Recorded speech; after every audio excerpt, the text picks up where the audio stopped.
CDC. Oh, Rumor is they're gonna get rid of the entire face mask mandate nationwide. We'll see. I don't know if that includes airplanes or not. I think I right tell you now- what, in my business, school buses, you get nothing but fights with kids every single day about this. I believe Every it. day. I think right now the only, In New Berlin, no masks in any school, none, haven't been all year. But they get out of the school and they walk on the bus and they have to be wearing a mask. Right. Mass transit. Mhm. I think Hawaii is the only state left that's got any mask mandate going on right now. I think, Illinois expired Friday, I think. this Friday or? Chicago's goes away Monday. Yeah, something like that. Milwaukee's at the end of the month too, I believe. Hawaii sounds like they're gonna continue just because of trying to protect the tourist destination, I guess. No. They're gonna get rid of it too, I hope. 30 days. Oh, Are you going? Yeah. I won't be at the April Planning Commission meeting. Nice. So, Good for you. so you'll have to nominate a Wow. chair next meeting. How long will you be there? From the 20th to the 1st, or roughly. Oh, wow. That My sounds good for you. stepniece is getting married out there, and my dad made an offer we couldn't refuse. Bless their hearts. Yeah, he rented one of them VRBOs, and, oh, wow. Uh, So we got a place to stay. All right, enough about me. Let's call this planning commission meeting to order. Start out with a roll call. Commissioner Mecca. Here. Trustee Hoddyshaw. present. Trustee Renner absent. Planner Sansky. Here. President Lysick here. Clerk Mecca. Here. Commissioner Bennett. Here. Commissioner Kennedy. Here. Commissioner Zabriskie. Present. And Engineer Rao. Outstanding. No public, well, we had our public hearing already. Consideration and approval of minutes from January 27th, 2022. Move to dispense with the reading of the minutes. Second. Any further discussion? All in favor? Aye. Opposed? Reading dispensed of. Under number 3, for the consideration of approval of minutes from December, we got December 18th. Down as one of the dates, I think it was the 16th. Mine says 16. Mine says the 18th on the bottom. On the very bottom. Yeah. Oh, I got you. Yeah, there you go.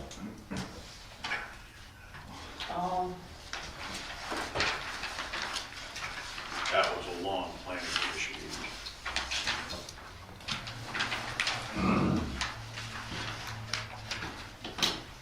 Page 2, number 5, Commissioner Bennett. It's the T.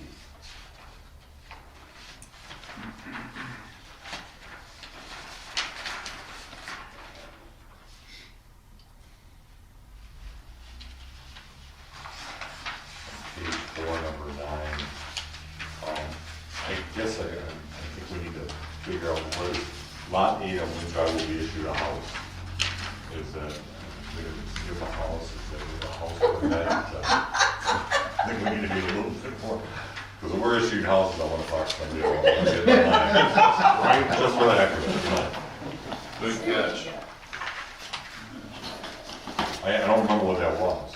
Is that- Proper house permit. Yeah, It's a brand new home, Yeah, right, right. so I'll make it a new house permit.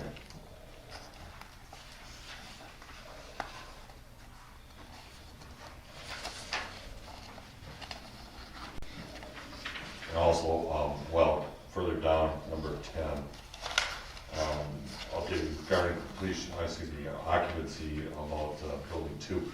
I think you gotta reword the last sentence there. So storage condos are selling faster than can get them built. I think that should be than they can build them. You see what I'm saying? Where it says can get them built, doesn't really Right. good English here. you just need the word Oh, day, the day yeah, after. okay. that. Yeah.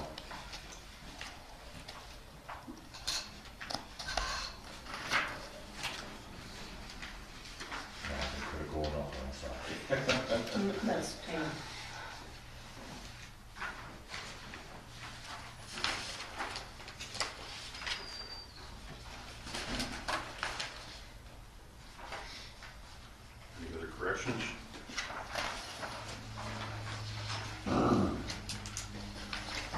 make a motion to accept the meeting minutes as corrected. Second that. Any further discussion? All in favor? Aye. Opposed? Meeting's approved, minutes approved. Item 4, public comments. Any public comments tonight?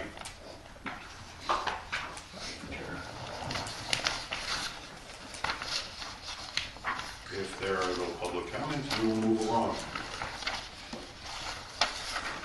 Item 5, old business, review, discussion, and possible recommendation to the village board of the development agreement and stormwater management agreement for Ripplebrook East subdivision. The applicant/property owner is Stephen Stiza. The site located south off Hannaberry Avenue, just east of Ripplebrook West subdivision, is zoned R2 residential district with CUG for PUD. So the materials you have in your packet tonight, which is the initial draft that was sent out by staff to the applicant and his attorney for their review. And then one of those documents shows their red line response to our initial draft.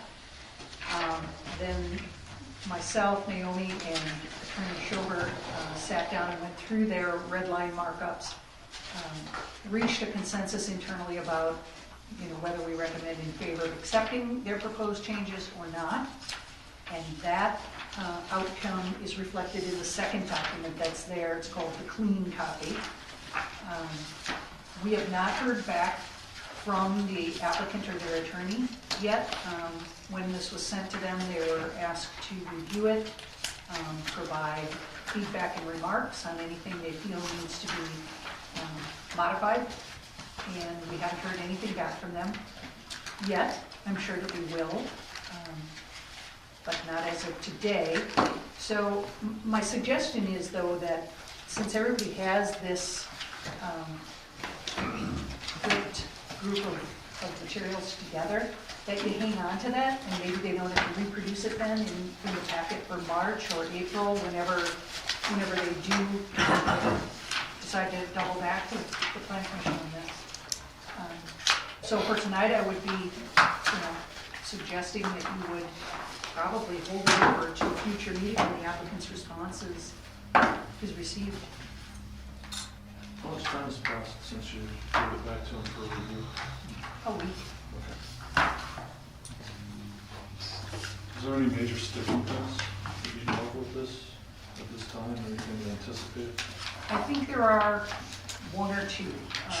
Naomi's probably better able to identify what those might be, and the rest I view as kind of administrative issues with respect to whether title gets put into the agreement and whether title has to get recorded.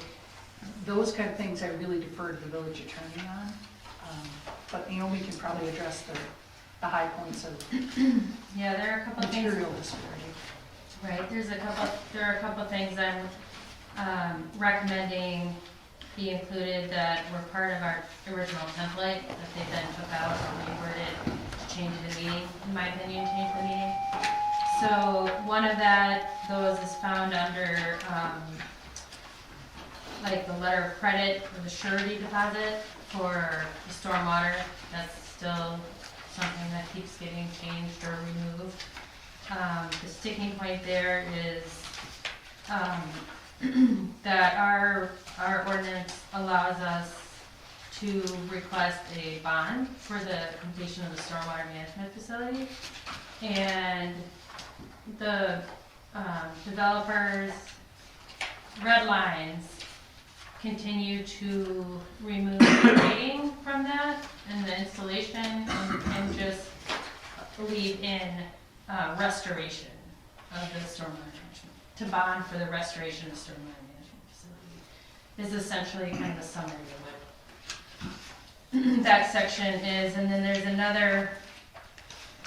another part under the paving.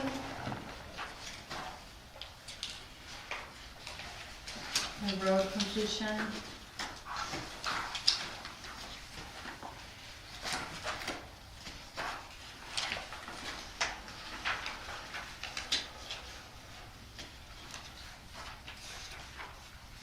in which case I cited our current road ordinance, street ordinance, that requires 60% of the lots to be developed before the final lift. And that's been taken out or reworded a couple times by the developers.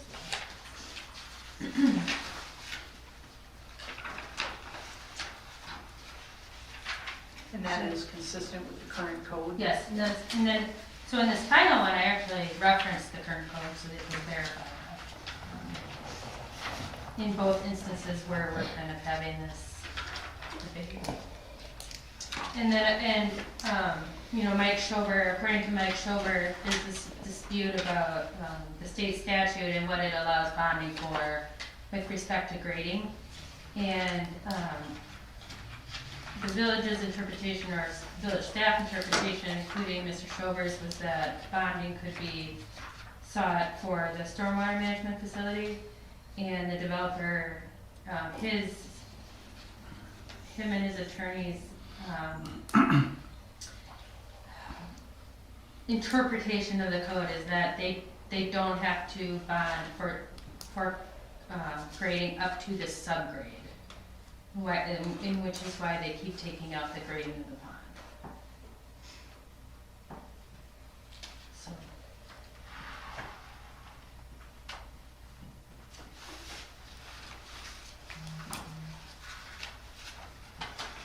Okay. Thanks. That last one's a little fine. I guess see what the outcome is and see if we need to talk about it more. Yeah, and I think Mr. Schober can give us some background on that there has been some activity in the legal realm of other instances where developers are not wanting to bond for grading according to that statute. So, he's saying he's saying our ordinance is legal to allow that bonding, and so that's my recommendation, is to continue to bond for that.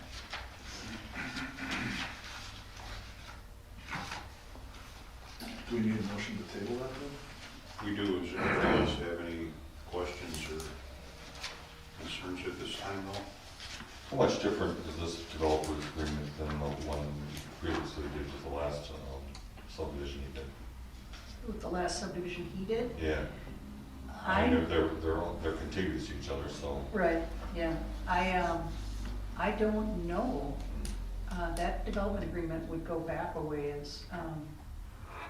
That's only like 6 homes on the, 6 or 7. Yeah, 9. it predates my time here, but I would think if it got recorded, we could get our hands on it. I'm just wondering if there's a lot of different, and I assume there's a lot of updated things that were going on in the last one. And Yeah, I was wondering if there were things on that one that he also objected to. It's the same, same guy and same Yeah. business, so. we could try and put our hands on that. If it got recorded, I think we could be successful in finding it. It really doesn't, I'm just wondering, as I look at this, looking at these two things, well, this is the way we did it before. And we said, well, yeah, but that was then, this is now. Yeah. And there's things that we are asking him to do this time, Yeah, that he's saying, no, I didn't have to do that before. right, I'm just- right. Not that it really makes any difference, because this is a new era, if you will, but. Did you ever see a copy of the old one? No, my file for that subdivision, Riverbrook West, is limited. So we might not have been involved much in the village. No, you guys didn't come on until, I think, 2018. Yeah, well, I just have some information on the final paving, the final lift paving was done during. Yeah. I know it's out there because we had to go back and reference it for the lighting issue. And I think it was around 07, 08 was the original I think that was drafted for that. That's a lot. That It was could be- before '09, I know that it was platted and Oh, okay. the development agreement was executed and all of those things. We'll have By to- '09, there was like one or two houses, and the rest of it just sat for years Mhm. after 2009, until, I don't know, a few years ago, all of a sudden, bang, it all built out. I will ask Elena to dig that up if she can for us and email it out. If she Yeah, gets that's back good. on Monday. It would be interesting to come here. Do you know, was there a bond on that one? Again, way before my time here, but I'm sure there was.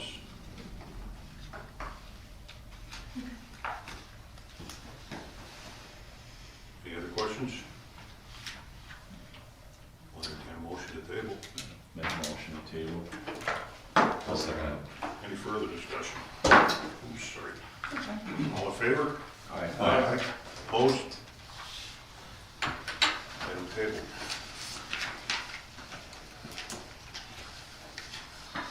Moving along, item 6, new business. A, review, discussion, and possible action on the following use approval and occupancy permit applications received for units in the Lake Park Storage Condominium Development located at West 229 South 8650 Big Bend Drive.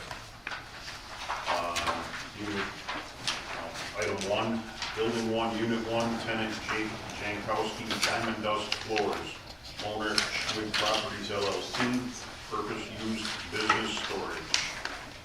We'll do these one at a time.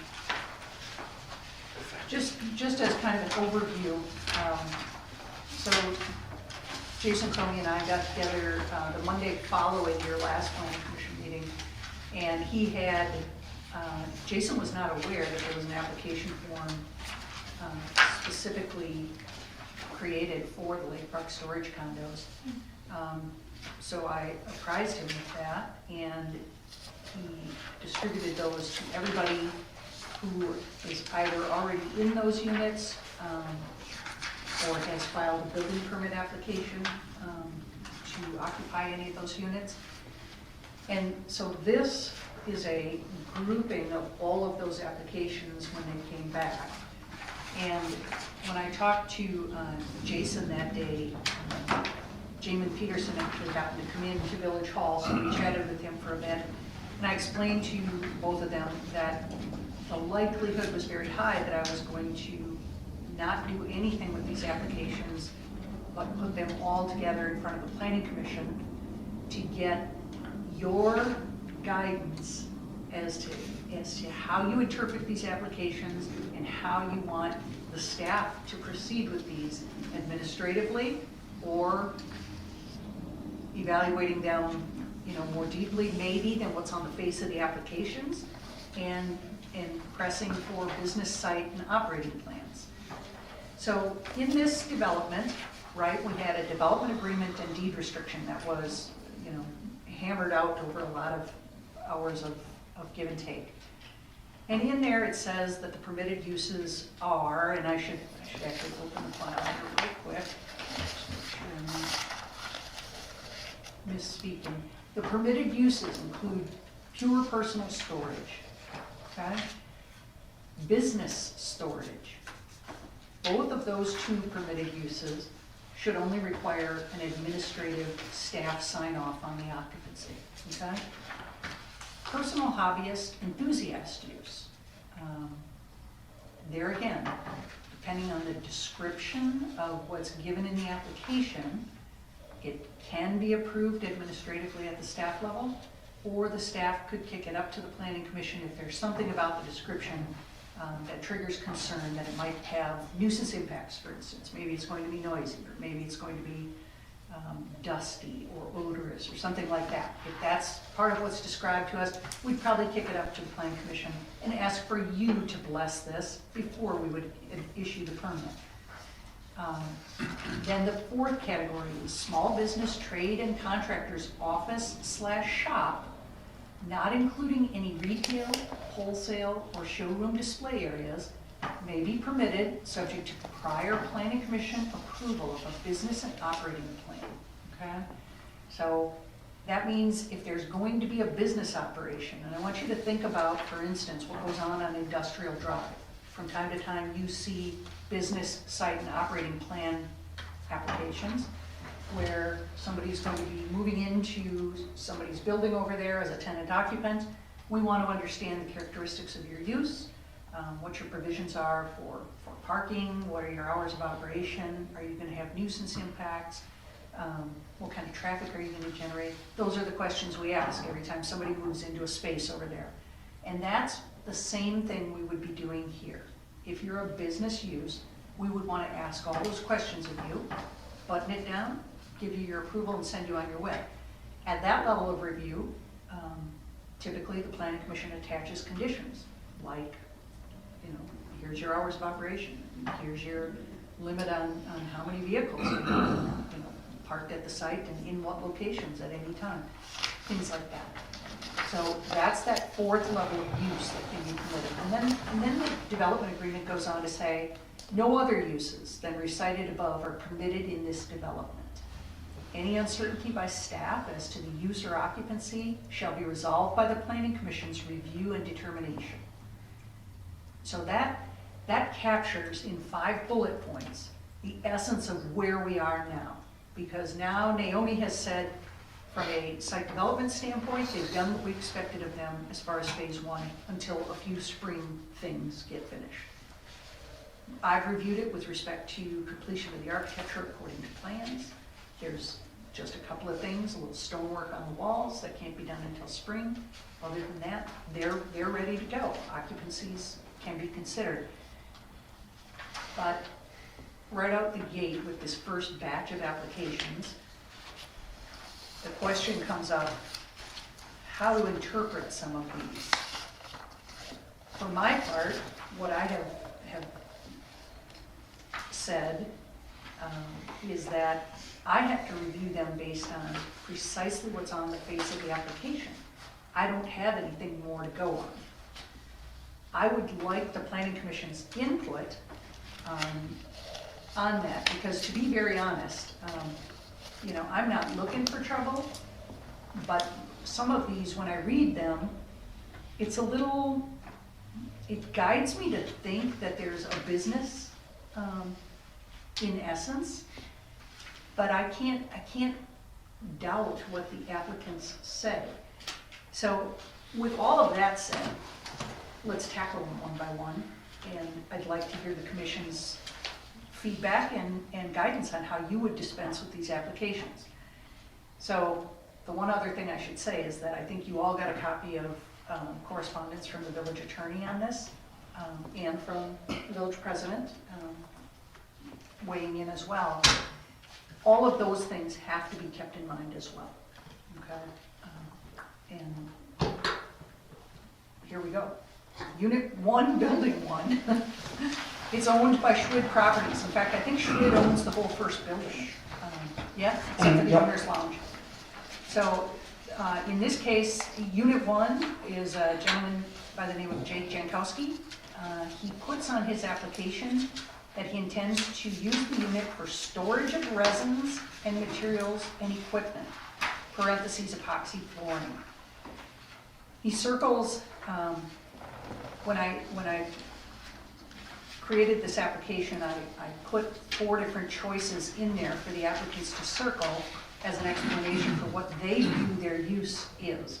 He circled that this use is business storage, meaning storage of the business possessions of the unit occupant for future use. So that's how he describes himself. And then he does check off that he's alert to all the regulations of the development, and signs off on that. So it gives me a couple of thoughts. If I don't think any further into it, like understanding that there is a diamond dust flooring business, and not having added the questions on this application form about, do you come to the site daily, for instance? Maybe that's a question I should have asked. Or do you store flammables? Or do you use flammable equipment?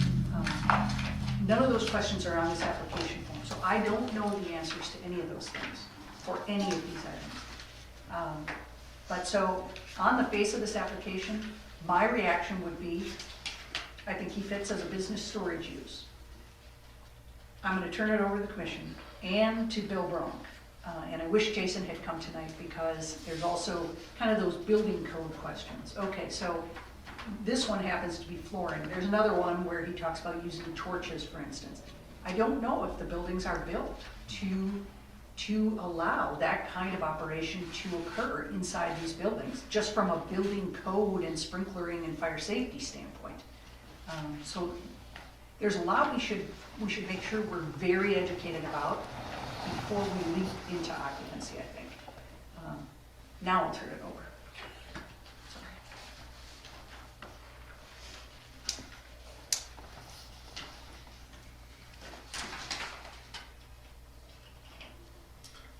These are, as far as building code, they're being built as storage units, so there's no active fire suppression or No suppression. requirements for fire extinguishers in an occupied tenant space.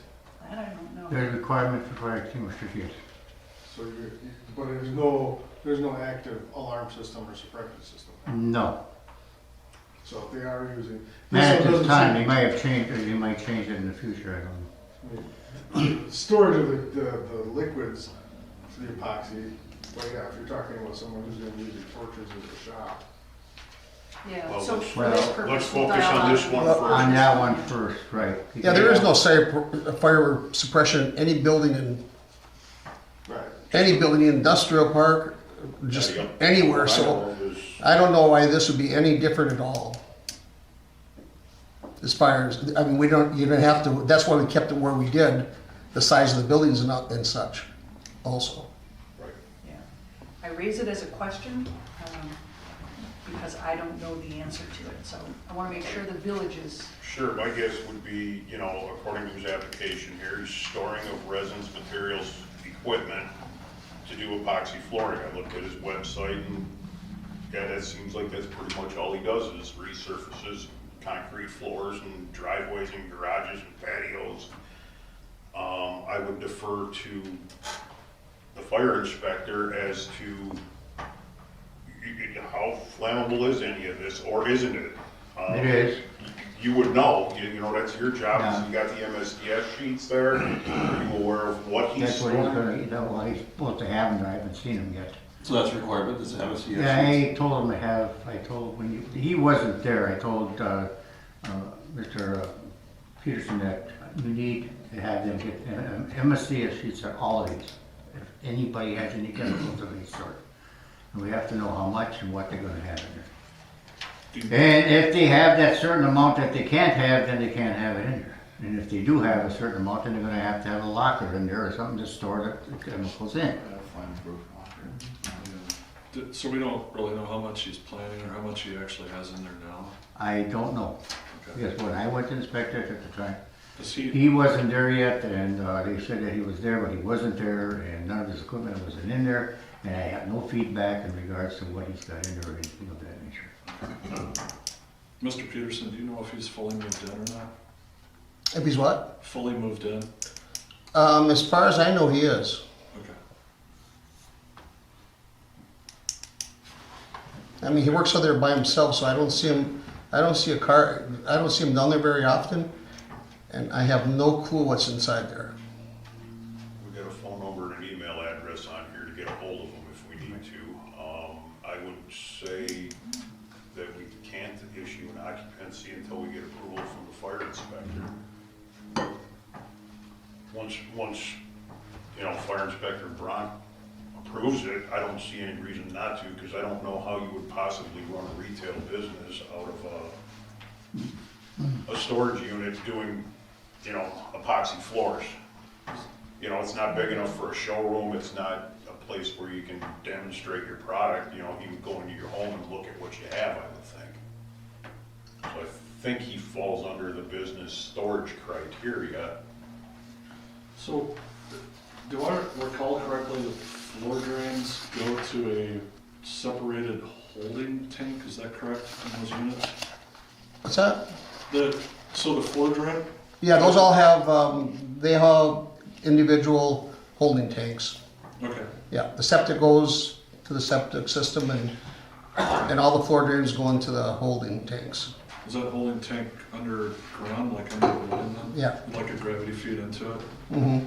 So, if he has a certain amount of resin product that's flammable or potentially corrosive that's stored in there, is there a way, it would probably go down that floor drain, is the holding tank able to hold that, or is there any issues that we would have to worry about for any unknown spills, like if, for instance, a pallet falls over whenever nobody's around?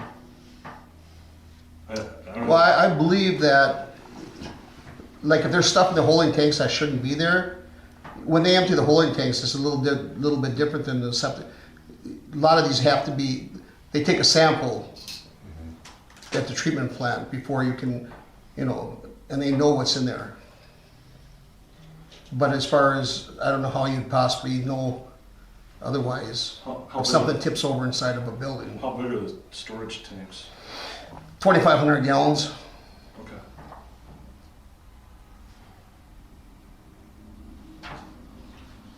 The other question I have about this is that all these applications say that there's no toilets and there's no showers, but some of these units, I believe, have plumbing for the bathrooms if they There's want to put them in. the whole building, the building number 1, is all stubbed for plumbing. So if they want to go ahead and pull a permit, they can go put a toilet in probably a sink or something in there. I mean, they all come with, all the units come with a wash sink that have plumbing. That's it.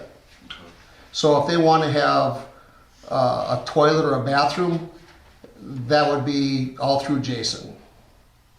But those buildings are all stubbed for that. There's 3 buildings that are going to be stubbed for plumbing there, and there's 2 that's not. But everybody's got holding tanks. Does the wash, the wash sink, does that go to general septic or does that go to the holding tank? The wash tank goes into the septic system. Okay. Is there anything to at least make the people acknowledge that they should not flush any poor oils or flammables or anything down that sink? Well, hopefully the people are, I guess you can't depend on people being smart enough or having enough common sense to do that, so I guess it wouldn't be a bad idea to make sure that we post that somewhere or send them all, hey, this is what goes in the slop sink only. I'm just Yeah. thinking of somebody, I'm thinking of what I would do. I mean, Well, I would understand, go to the sink yeah. and wash equipment and stuff off. I'm just thinking of what could get down into the septic instead of the holding tank, I guess. Yeah, unfortunately, I don't know how you can control something like that except by telling them that they can do it. Yeah, it's tough. You know, I get that. I mean, even by us, you know, we have a septic and we don't let, and we have a big wash tub in our shop. You know, we're very, because we don't want our septic system getting screwed up. So we're really diligent about making sure nobody does nothing, but, you know, when you're not looking, who knows what people do sometimes. I mean, you can't be watching them all the time. Well, I guess that brings up a good point too.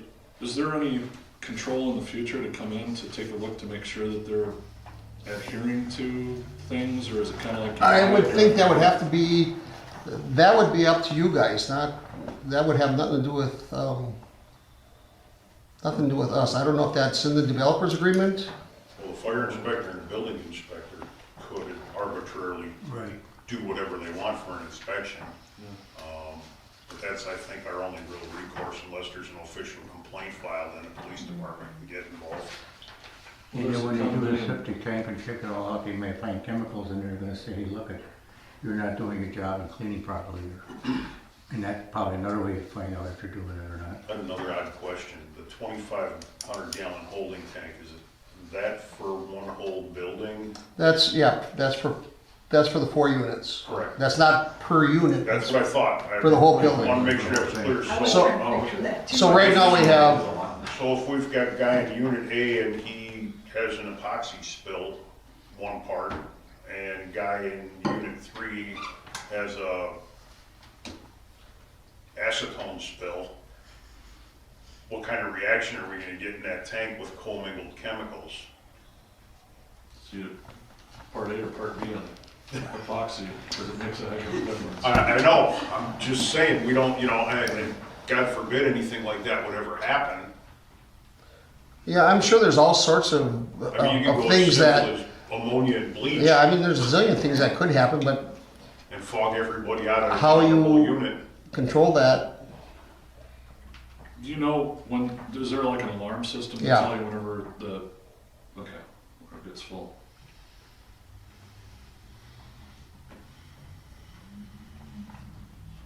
And I believe they are pumping it because that's part of in their HOA, that's, part of that is getting that pumped every year anyhow, so, I'm sure it would be just done regardless if it needs it or not. Just to stay on top of it. What is the name of the papers again, Bill, that have to be submitted, that tell what's being stored in there? MSDS. Yeah, SDS, SDS. 60-day sheets. Would it be, They dropped would it be reasonable to attach one of those to every one of the applications? I don't see why not. Okay. And require that it be filled out by Right. every applicant? Exactly. Every chemical that you have. Yeah, that could end up being a binder this big. Yeah. The MSDS sheets would be, you could put a form on your application form and say, okay, what chemicals do you have or are you gonna be using in this particular building? If you are using this, this and that and so forth, then I wanna see the MSDS sheets, all that, you have to have it in that office.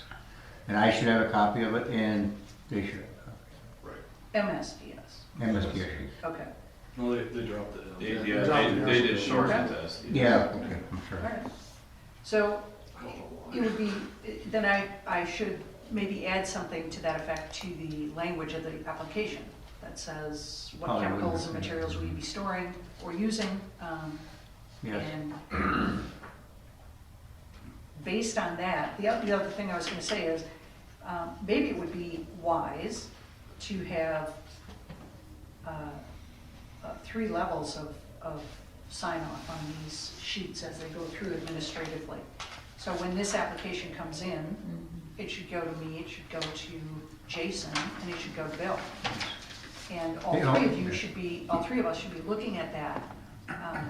I wouldn't think Naomi because the site's pretty well done, yeah. But all 3 of us should be looking at that, all 3 of us should be corresponding with each of the applicants, And all three of us should be corresponding together also. and together. And only after all 3 sign off Right. does the permit get issued. And there has to be kind of a commitment, I guess, to act swiftly, because there's real estate deals kind of on Yes. the table by the time we see an application like this. So, Well, it just have to go one step at a time, sorry. yep, no, that's, You know, you can't cover this and cover that up to get that ahead. yep. So if you see some things identified on this, you're gonna reach out to the applicant, you're gonna say, I want to see Exactly. further information before I'm gonna sign off on that occupancy. What does it take to change the format on the application? Is it anything special? Nothing, I can bring it back to the next planning commission meeting. So you can have Unless- like hours of operation on there and, Well, if Yeah, so that's another great point, is Well, that we there had are that certain things. we had on the passive application forms, did we not? On the what? On the pass application forms in the industrial park and so forth? did we Yeah, have- we have it on the general building site and operational Right. plan approval, but we're not gonna be treating all of these quite like Like that. they're gonna have to do some change. Yeah, But the change is gonna be the same, except maybe in addition to some other stuff. mm-hmm. Unless the commission wants to, give the staff the direction to amend the form to that effect. Now, Do we need hours of operation on there? Or is that something the HOA would take care of on their own? I think it's a good question to ask. Just curious. I mean, are we If you're trying gonna to get complaints micromanage? possibly coming your way, at least you're aware of, okay, this guy's gonna be coming and going at this certain time. I mean, obviously for personal use, I wouldn't require hours of operation, but the guy's running a business, not that he's running something at night. Right, well, yeah, that's the thing, is if he's actually running a business out Right, there. using it for any I think that business should be a use. different application than the Yeah. personal storage or business storage. Well, it takes up to the next level. Right, when you get to that 3rd level, then, Even business storage though too, I would question, hours operating, what is his intent to going in and out of there? Not that, all into the night you got trucks going through there or something. with business storage, the way the development agreement reads, they're allowed to be in and out of the site 24/7. 24/7. Business But, I mean, storage I'm not and personal limiting it to them, storage. but just at least you're aware of what their Right. operation hours are. Yeah, no, I That think is a that would be good helpful question to ask. information. Yeah.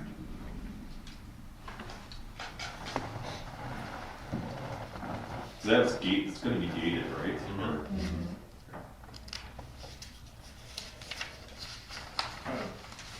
No, it's not gonna be fully gated. No, it's gonna be gated on one end only, Yeah, just the one end. Well, our plans are to have it, eventually. eventually to have it gated as soon as, when the thing is done, yeah. Oh, So you have to have like a pass to get in. From either side. Well, the other No side, emergency that's gonna be exit. blocked off completely, Yeah, so they can't go in that way off of 164. The That's only gonna be person that can get that Fire gate, only, yeah. the only person that can get at that gate on 164 is me and my fire department, And the guys that have to keep it plowed for you, mate. the private guys who have to keep it That's right. plowed. But the gates that he's talking about is no different than some of the gating systems that they have in Milwaukee. Like at some marinas, some people have boats that they wanna work on Sunday or at night or whatever. They got this card they push in, the gate opens and when they go. That'd be the same system.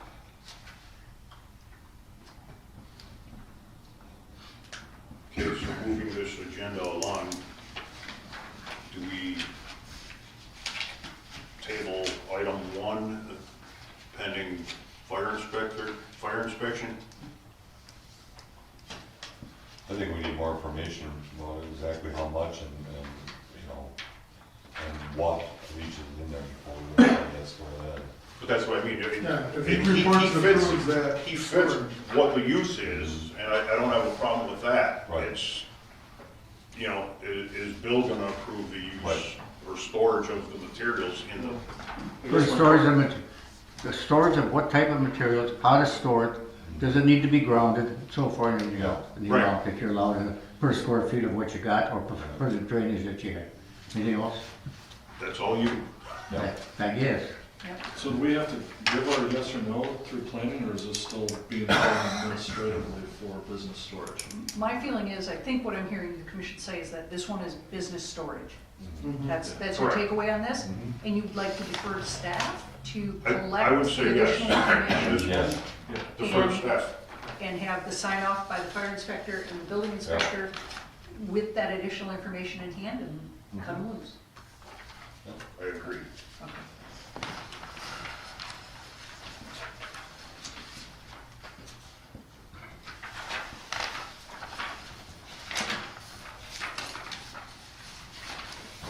Okay, one down. Building 1, Unit 2, owned by Schwid Properties. The applicant is Stahl Agronomy. The fellow's name is Kyle Stahl. And he identifies, he didn't choose one of the 4 to identify himself as. So I would like to double back to him and ask him to do that. But my suspicion is we're gonna hear that it's business storage. That's my sense based on his description. Trailer and equipment storage, signage, and other various business supply storage. I would guess he's a lot like the guy we just talked about, right? Keeps Yep. all this stuff in there, Looking at shows the up there website. when he needs to fill his truck, comes back if he needs to offload stuff from his truck. That's my suspicion, so. So agronomy typically has chemicals, fertilizers, pesticides. I ain't heard that, SDS. sorry. Oh, his business is agronomy, which is normally herbicides, pesticides, fertilizers. Do I don't know if what it's you got still- in there. I can't say. All right. But we can Unless find you, out. unless you confront me with it, lets me know, then I guess I'll have to look into it. I don't know what he's storing. What is he, is that what he's storing in there? Is that He what does, he doesn't say what he's storing in there, That's but right. his business is a farm fertilizing Yeah. and pest management Right. type business. So But is he storing the equipment? A lot of people don't do it. A lot of people pick up their supplies and use it and, it says trailer and equipment storage, signage, and other various business supply storage. well, okay, that could be the chemicals. Right, Yep. without knowing, but I think his use fits the business storage use. I don't know how you could really run a retail business out of that type of thing anyway, so I would say we would defer to staff on that one, and another fire inspection Yeah. / what do you got on premise? You should have a fire inspection on every one of these applicants. Every one. Have you had the chance to do any fire inspections? Yeah, I did, I went in a couple of them, some of them I ain't careful, but I made the point that, hey, I want a fire extinguisher. And the first one with the hardwood floor, and I said, I want MSDS sheets on it, all your chemicals, stuff that you can be putting in here, and how much. I didn't get no information yet. I know he's moved in, right? Which one? The flooring guy, Yeah, he's in there. yeah, well, nobody told me. Yeah, he's in there. So I suppose I'll have to go over there and talk to him. So on this one, it sounds like, I'm not gonna guide this guy to circle one of those 4, but I'm gonna ask him to circle one of the 4. And assuming it will be business storage, I'm gonna ask him to complete the other questions about what kind of materials are being stored in the unit, and share that with Bill and Jason, and ask for both of their sign-offs before this would be approved, administratively, staff level. If, I'm not saying that for you, I'm saying that's what I think of you.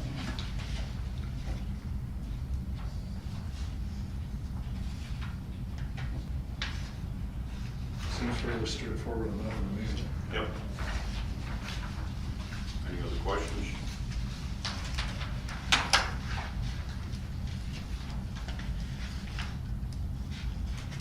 Staff level on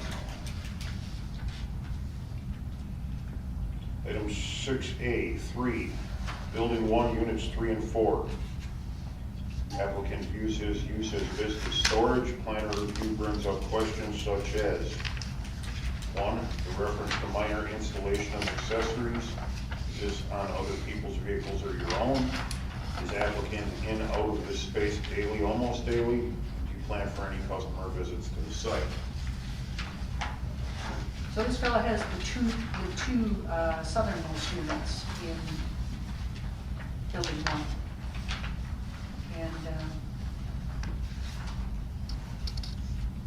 I guess what triggered my thoughts about this possibly being a business site and operating plan approval is his reference to minor installation of vehicle accessories. I don't know if that means to his vehicles or to other people's vehicles, or what that means. According to his website, he's a full-blown machine shop, fabrication, welding. I've heard another person say so. Yeah, his Facebook post is very, And it goes further than that, it's a full-blown diesel mechanic shop, oil changes, looking for appointments for people to come in on a weekly, daily basis. Basically, anything you want to do to modify or to take care of maintenance on your diesel trucks or cars for that matter as well, bring it on in.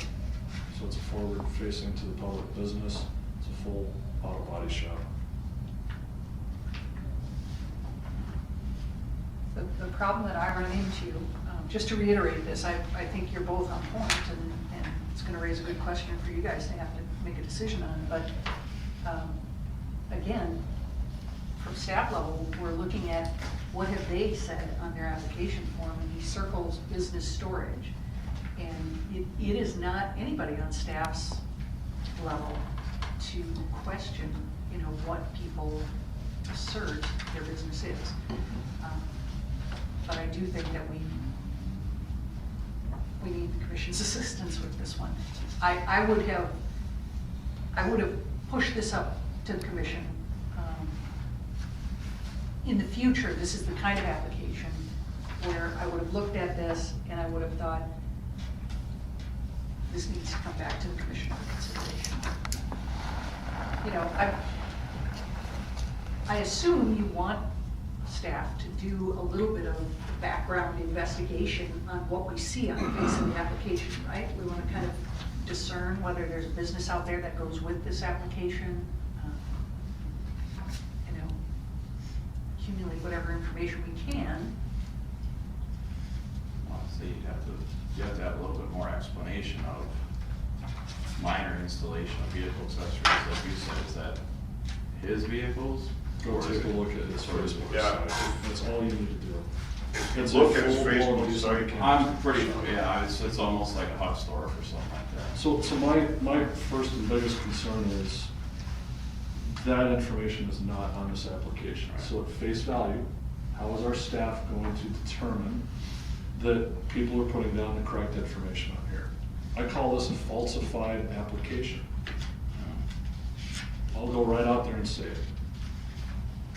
He I hasn't- would he say hasn't- that he could really perjure himself and go ahead and put in a business application and see what it has to say on it. Has he moved in yet though? Oh, yeah, he He's moved been in running on since December December. 11th. December 11th, it's on his Facebook page, first day we're open. Oh, wow. He knew what he was going to do since September. November 11th, they did their last stuff at their old shop, and they started business back, like I said, December 11th. So he's advertising and running his business out of that location? Yes, on his website, it says officially moved in, parts sales and service on 12/11, That's not 12/12, business. custom fabrication and weld shop, 12/14, there's a post that says oil changes to engine rebuilds, Oh, openings available. There's 2 tow trucks that are stored in there as well, so it may have tow trucking services coming out of it. I take it we haven't done any fire inspection. This is what I was talking about with soft opening issues last time around. So he said the other shop's a full weld shop, fabrication and weld shop.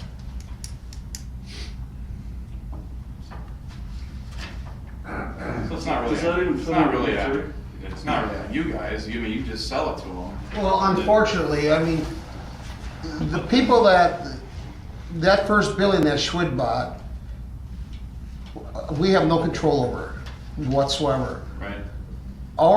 When we sell units now, we're very specific on what can and can't be done.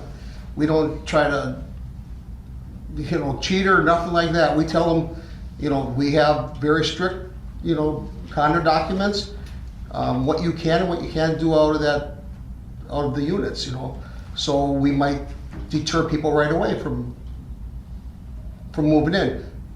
That guy there on the end, I have no idea who he is. I've not seen the inside of his shop. And like you said, you know way more about it than I do. I didn't even look at his page. I mean, I paid no attention to what he did. So I have no idea either. I haven't even seen the You place. didn't interview the guy, obviously, I didn't for his lease I- with it. The guy could sit right next to me. I wouldn't know who he is. I Right. never met him. I never seen him. I didn't even know what he did in there. Now that was Schwinn. Now Right. all these other buildings that we own, that won't happen.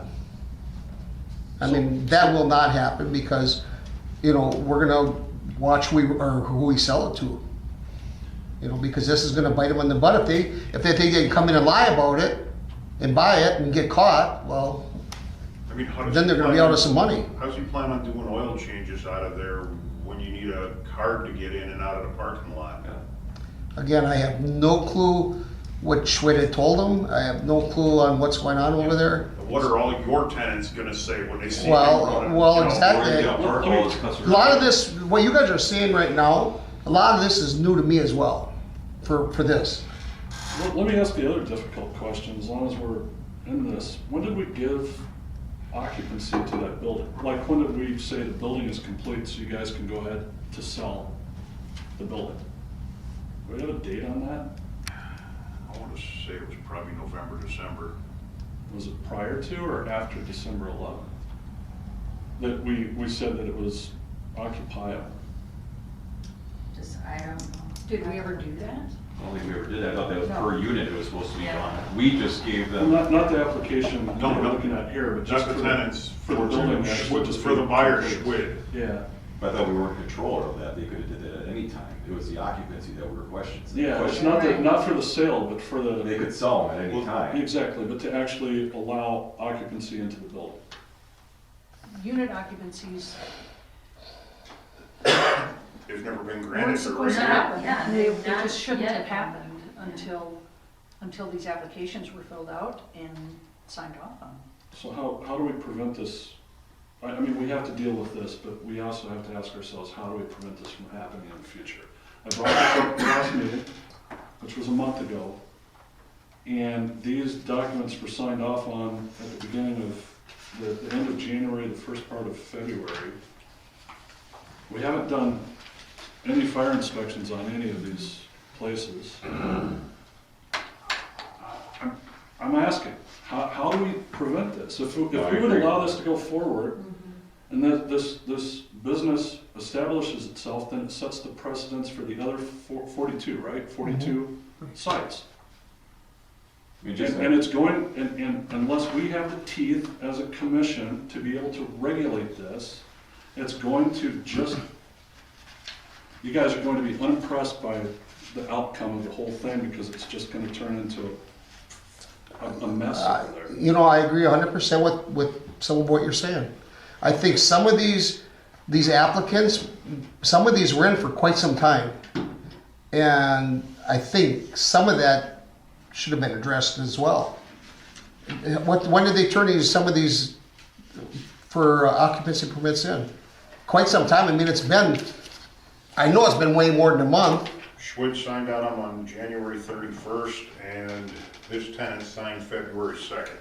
So it's been quite a while since, when people turn in their so maybe there should be a bit faster turnaround, at least to give them, to tell them what they can and can't do. Just like when we have people call in that want to buy a unit, we typically kind of refer them to Mary. This is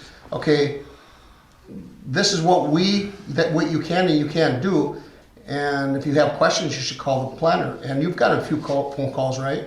I have, and I was berated by Jamin. Well, He said I spooked a Well, professional. actually, you did a couple of them because, especially the one that wanted he was just a hobbyist and he just wanted to weld. Well, people weld in their garages. I mean, where do you draw a line with? Really, really nice to this guy. As I you're always nice. I'm not saying Let me that. just have a moment. Sure. He called, wanted to know what can I do in this unit. So, and he started by explaining. He said, I bought a company that builds motorcycles, and for a year I can't actually build motorcycles, but after about a year, I presume he's got some non-compete or something happened, I don't know. But he said, in about a year, I'd like to start building motorcycles for other people. Maybe like 3 or 4 motorcycles a year I would build for other people. And he said, and so I know there's no sprinklers or anything in this building, but I would be using torches. Is that all okay? And I said, well, that's a great question. I honestly don't know if that raises a building code issue or a fire safety issue, but we can look into it for sure. But he said, so in the first year though, I'll just be in there tinkering kind of on my own equipment, motorcycles and whatnot, and using torches and that kind of thing. So I said, you don't sound like a high traffic generator or anything like that. 3, 4 motorcycles a year built for private parties, that sounds like the kind of thing that would certainly fit in here from a use standpoint. Building codes we're gonna have to look into, fire safety we're gonna have to look into. I said, I'll send you the application form if you want me to. Be very honest on it, I said, because I don't want people to say less than what is absolutely your complete hope and dream for this place, because I don't want anybody to end up in a jam where, you've said less to get your occupancy and you turn out to be more, and if that's a problem, we're gonna have to come back, right, and reevaluate what you're doing there. And after the fact, it's a lot harder than up front. So if that's what spooks people, there's nothing I can do differently. Well, I don't think it was Nothing I that. can do Some of the smaller stuff, like, where do you draw the line? Like, if somebody's gonna be welding, torching, okay, now they got a drill press, now is it a machine shop? Who determines this kind of thing? I mean, this is a hobbyist. I think everybody has a welder in their garage just about.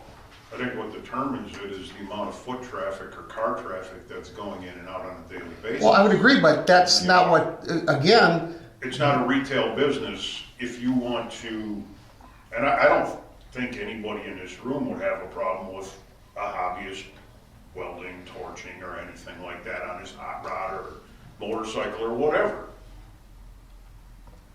agree. As But long when as you- it passes when you the cross that muster. line into, now I'm a full-blown body shop and I'll fix, 3 cars a week. Well, that was not intended for use for these. Well, right, Is the determination between business storage and business use is the fact that they use the equipment to generate commerce? I mean, that's how I'm looking at this. That they have equipment in there that they're generating revenue from, I would say you could no longer consider it business storage. It would have to be considered a business use. And that's why we have the 2 levels here. Right. And nobody has chosen these, there is that third level of use called personal hobbyist enthusiast use. So if that's what he had said, I'm principally a personal hobbyist enthusiast user, but I might build up to 3 or 4 motorcycles for other people through the course of the year, I would probably still have signed off at personal hobbyist use, provided he can meet fire department and building codes. Because I don't view the scale of that, even though he's gonna make money at selling those motorcycles, I don't view the scale of that as principally business use. I view it as personal hobbyist / does some of this for business purposes. I would want that question answered, what's your traffic flow, what's your customer visit kind of expectation, that sort of thing.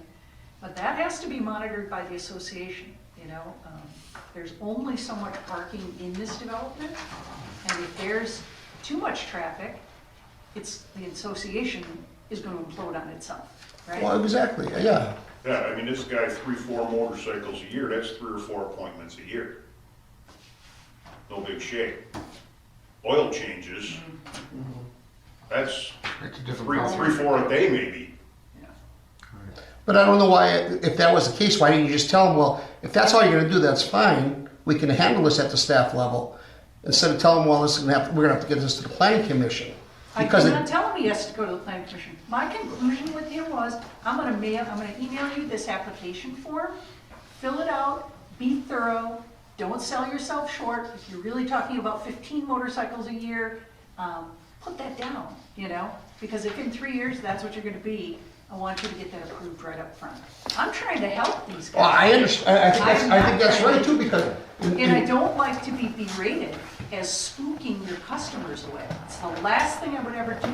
I don't do that to people. I think maybe, That calls me, I help them. I think maybe people might read you a little bit wrong on that, or not. I mean, you're a very intelligent person. I don't think people understand sometimes what you're saying. Because you kind of- I pride myself on being able to talk to the level of ordinary man, because I understand that people don't know the processes of zoning and land use and occupancy permits and application forms and things. I pride myself on being able to facilitate everybody. I mean, the ordinary homeowner in the village of Big Bend, when they come and they look at the land division, they don't know anything about certified survey maps or applications. I pride myself on being able to simplify the process for them. And Well, you think you're simplifying it, but maybe they're just too ordinary that they're not getting it, because we talk quite often on the phone. Yep. And you're super, super nice. You give me a lot of information. You're very, very helpful. But sometimes what you tell me, then we go to the meetings and you start reading stuff and go, this isn't what we talked about. Either I'm told, I think we're just getting off topic here, let's Yeah, we get are. back on We this. are, Yeah. but I'm doing that. So just out of curiosity, is this guy with the motorcycles the last applicant here in Unit 7? he's not even on this. Yes, he is. We added him Oh, he did, that's right. late. So- Like we often do for people, Yeah. keep things. So he didn't get moving, spooked you then? know? For $55. No, there is no fee for this application. Jason, that's the I'm one just- Jason charged. Yeah, I'm just teasing. So let's circle back I to really Tony's don't. point real quick, I guess, about how we're, these guys are getting, or not getting occupancy, but they're fully moving in and operating a business. I mean, what do we do to prevent that? There's something That they're getting an occupancy without, they're not getting, they're moving in without occupancy. Like, as it was Yeah. put earlier, as a soft opening or What's your whatever. leverage if we decide we don't want to give them occupancy? You, Wouldn't it be Yeah, you Jason? you elevate them to the planning commission and you deny it.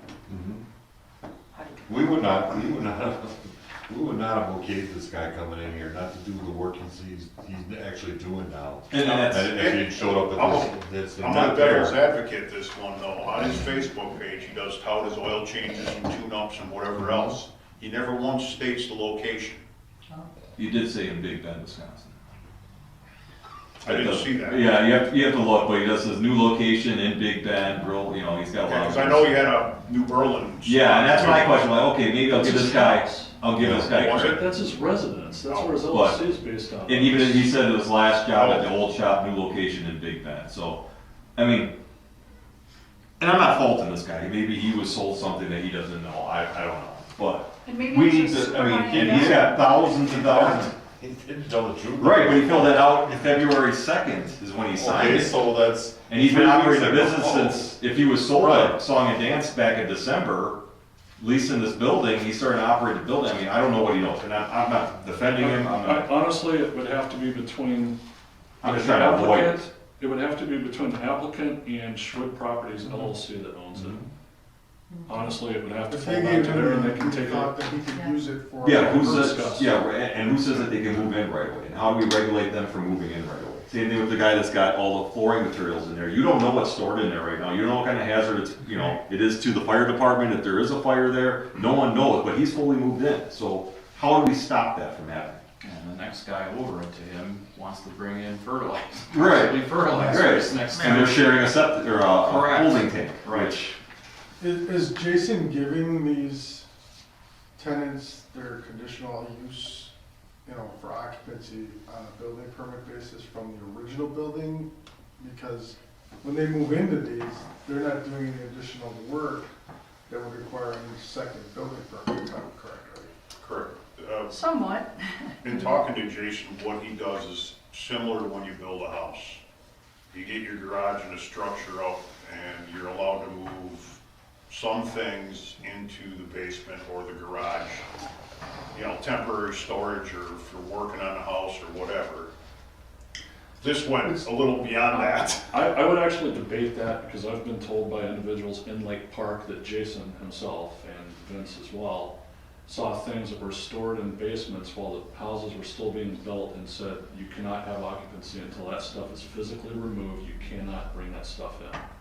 So where's the discretionary marks? I can get statements if you guys need to see them, but where is the discretionary marks to say, you can't put this in your basement while it's still being built, but you can fully move in a diesel shop without any. You know, to be honest, and I don't mean to cut you off, Tony, Oh, you didn't. I think that this guy, and I'm agreeing with you on whatever's going on over there, but I think we're kind of assuming he's guilty right off the bat without knowing. I think somebody should go over there maybe and check one or something, because, I mean, you're just saying he's guilty I've got. without proving it. You got a Facebook page, but I got I'm, pictures off his Facebook page that shows the actual building, both inside. right, but I'm down there like 100 times a day, Tony. I don't see people going in and out of there. I don't. I mean, I'm not sticking up for this guy, trust me. I'm just saying, why are we presuming, maybe we should at least, before we jump to conclusions, why don't we make sure that's what he's doing and then take care of it? But Instead even of if he doesn't assuming have- that he's doing it because he's got a Facebook page. but even if he's not having people going in and out of there. I'm just saying, His what- business use is not approved for that Right. site. His application says business storage, and I guess it might. But we don't, but I don't know what he's doing in there, and I'm in that unit, I'm in that development 100 times a day. I'm just saying, I don't know, maybe what he put on his thing, But even on your website, it says no commercial auto repair, no welding. I understand commercial all welding. of that. So I'm if that's just what he's saying, advertising so- for his business, it's not allowed there. all right, I'm not gonna sit and argue with it, but if with anything else, you would make sure that you're accusing somebody of doing what they're doing and know they're doing it before you're already finding them guilty. But you have the opportunity to be here to defend himself though, too. Right, you understand what Greg's saying. We don't have proof, we have intent. We got intent up and down the wazoo. And I would say you guys should go in there, What we need. walk in there, that you guys, the board members, walk in there, Proof of, say, hey, we got your Sure. application, I see you're just storing stuff here. No, you're a full-blown shop. Then, yeah, just jump on them and pounce, I would, but, I mean, let's not jump to conclusions until we actually have proof of what's happening. Again, we think that's what's going on, and probably 99% sure it's going on, but we should give people the benefit of the doubt before we start accusing people of stuff. I agree with that. I think that, and I don't think the way to handle it is to go show up there and start. I mean, is that to be the thing for every unit, then we have to show up But and we have have, No, what we I, can find That's out. why we have inspectors. That's why The we- inspectors are out Right. doing their thing. This obviously hasn't passed building or fire inspection yet, I'm assuming. We don't know what chemicals he's storing in there, we Right. don't know, you know. So there is but no, what they had to do was hurry up, fill up, or hurry up, move in. And this is what took place. Well, have Bill do a random inspection and just walk in there and say, hey, I think that's the real problem, actually, because they did, it just seemed like they were, well, we got the space now, let's move. We never got a chance to even, you know, to even kick the cat before they moved all their stuff in there. That's, you know, that, in a nutshell, is the real problem here. and can you reach out to New Berlin? And see if he was cracked at all for running a business out of his house, sure.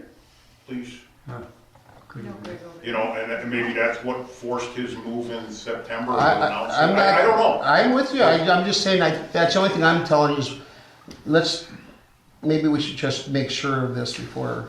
I agree, yeah, you I agree. gotta have facts and proof, but, you know, as it sits right now, I would deny this one all day long based on what we know so far, You would deny it as, well, as presented. as Yeah, presented. right. So here we have this jam where we've got some existing occupancies. I think we're doing a really, really good job of identifying how we're gonna make sure we get the right approvals in place before any more occupancies happen over there.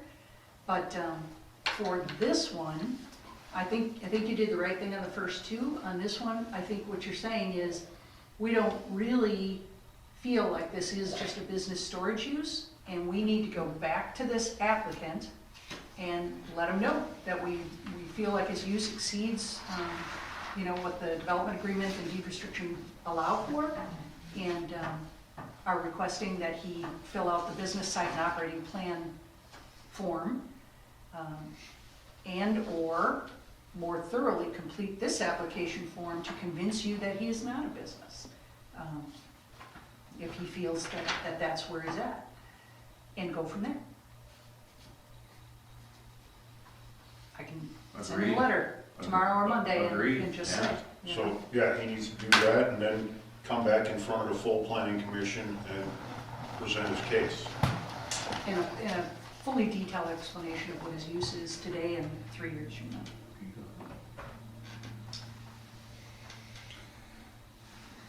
Which is what we should have had.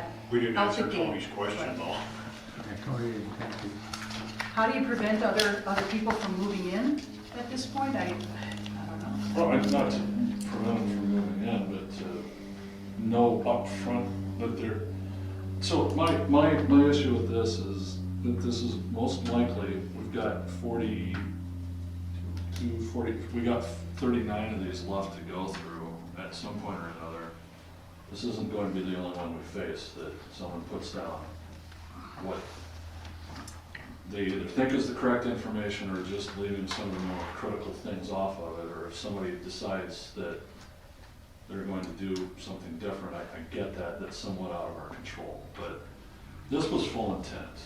I mean, again, you can look at the Facebook page, I understand that it's not physically looking straight in the door. You know what I will do? But this was as far back as September 17th, they were looking for a new shop. September 23rd, they found their new home. And it showed pictures of the building being developed. It showed pictures of everything.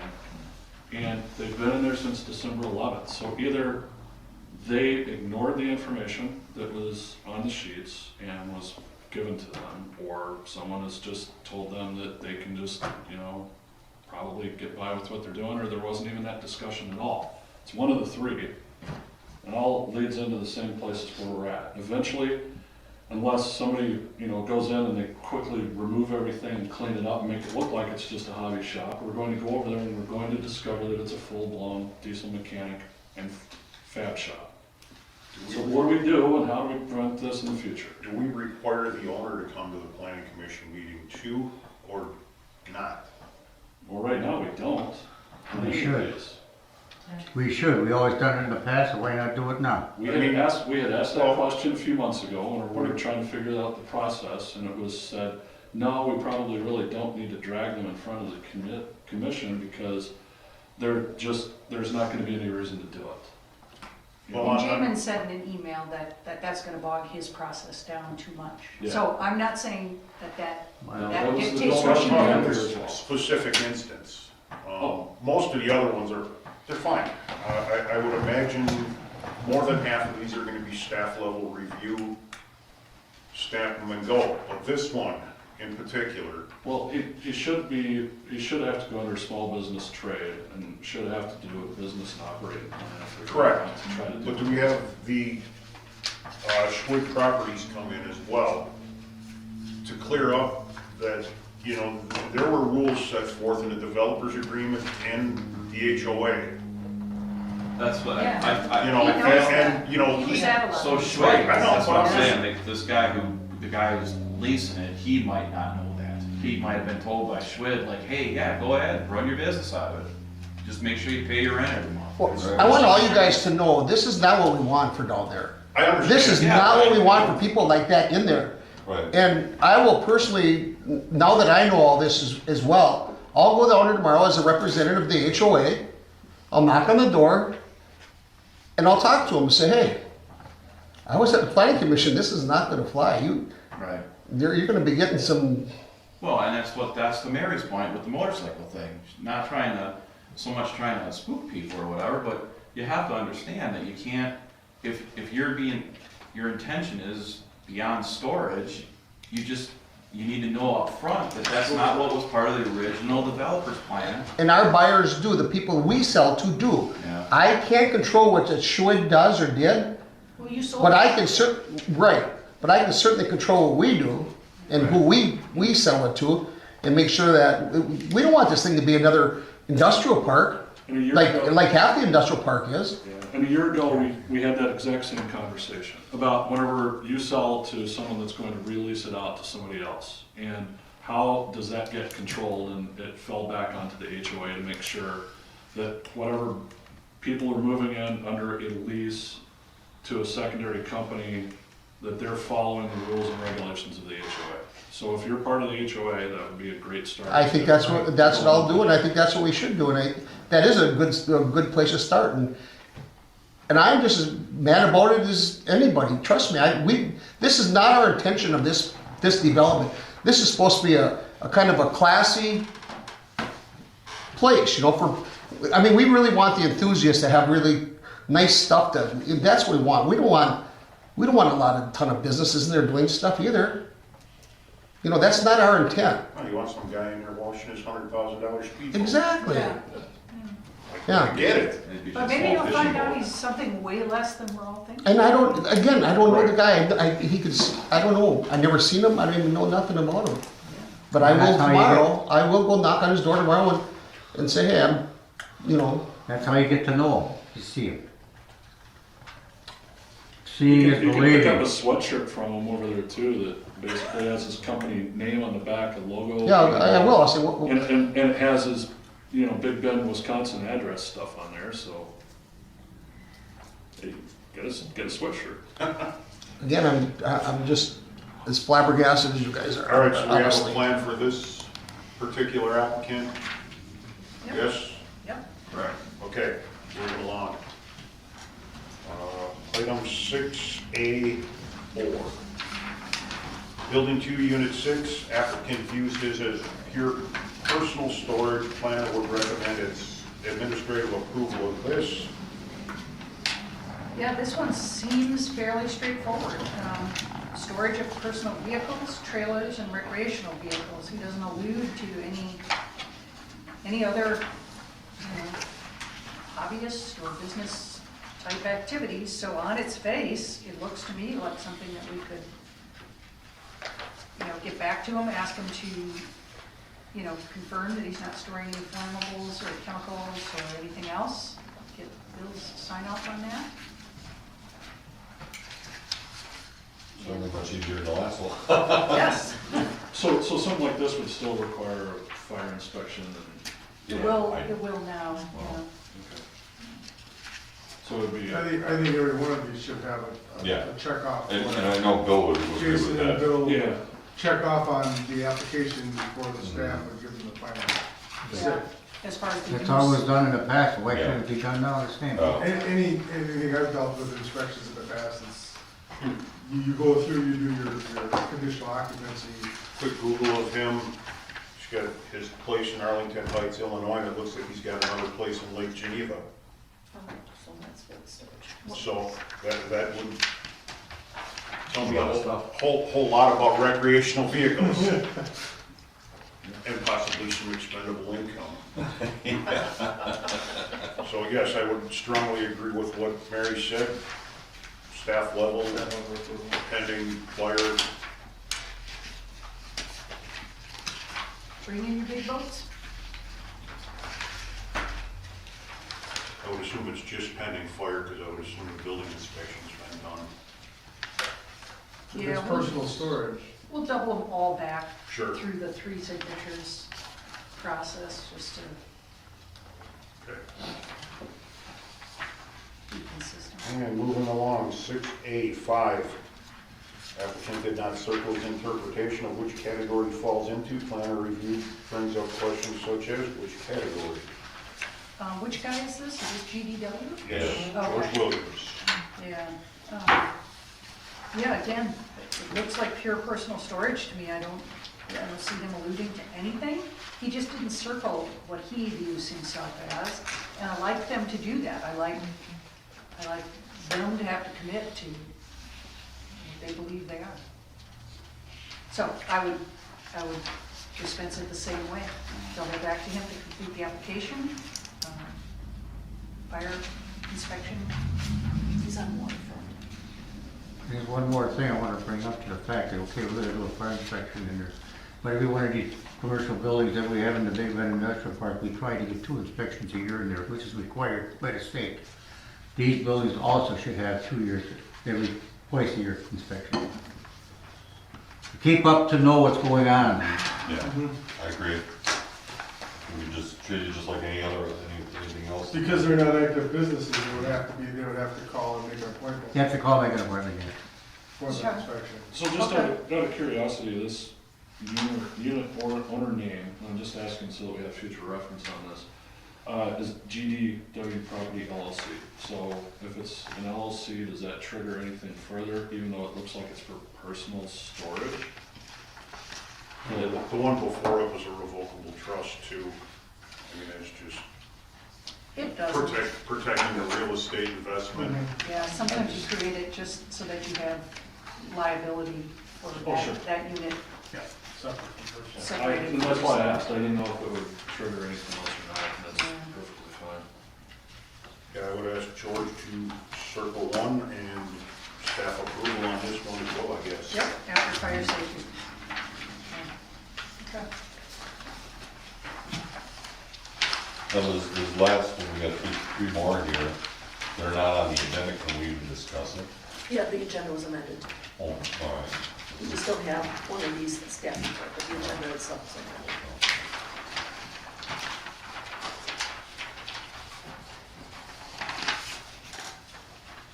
Okay.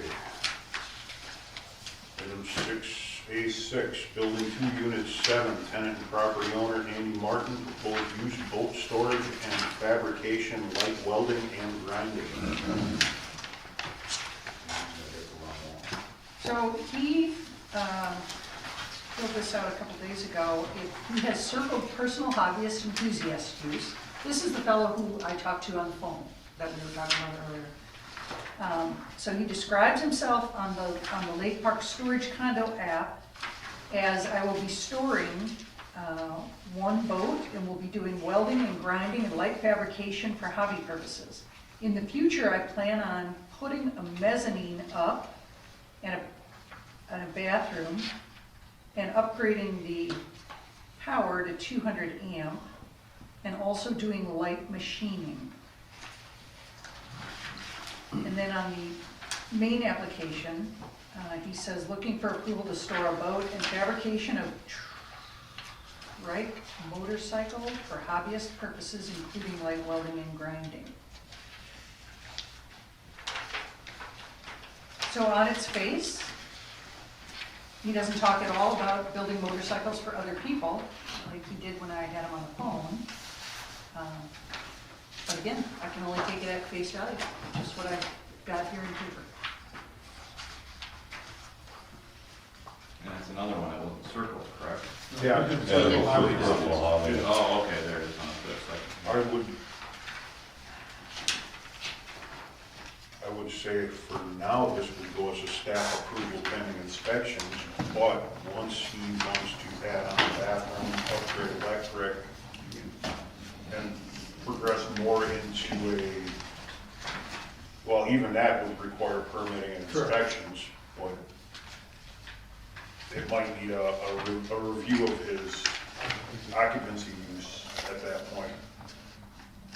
Well, I think all of those, you know, when you pull a building permit like that, it brings Jason out to the site, Jason makes an observation.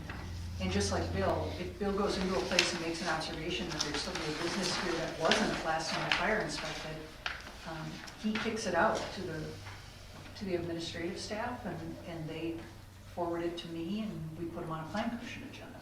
So that's probably gonna be the process for most of these I would think this going is along the way. Yeah. pretty straightforward for right now. Yeah. I learned that on my warehouse down in Franklin. You know, we triggered a review process like that on a fire inspection. We had no idea that we needed to, you know, go back through and reapply for a different level. Okay. And they said, yeah, you do. So we did, and everything was fine with it. But yeah, I mean, for now, I totally agree with you. On face, this looks great. If the application, if the usage changes in the future, yeah, then we may have to have him, you know, update his intentions. Yeah, I mean, light machining, is that a tabletop mill, or is he putting in a full-blown CNC? You know, I don't think you're able to power for that. well, he's gonna upgrade to 200 amp. I mean, not now, but Right, then we flag it down the road, you just ask him what is. Yeah. What do you got running in there now, Greg? Hmm? 800 amp coming in. They all got I a thought we 100 did too, but I guess not. 100 amp service in all of those units? I guess if that's what he said, I thought we had 200. I would say that usually 90% of the time they do put 200 I amp. can't even imagine why they wouldn't have Standard 200. procedure. It used to be years ago, you know, to 100 amp. And 100. Yeah, but Now it's 200 because of all the electrical stuff you had. but everything's so efficient now. I mean, your Yeah. lighting doesn't eat up any of your power anymore. TVs don't eat anything. Your biggest uses is your, you know, big electric fans and, So you have to up his sales price and tell him you put 200 in for him. There you go. Tell him what I had Then to he'll say. want 3-phase or something, yeah. so we're good with this one. This is again, staff pending inspections.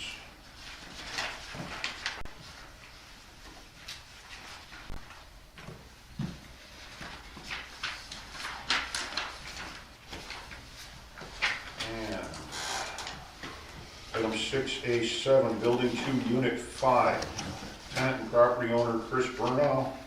Proposed use construction, storage, and hobby shop. So he describes himself as business storage and hobby, construction storage and personal storage. But he circles just business storage, not hobbyist enthusiast.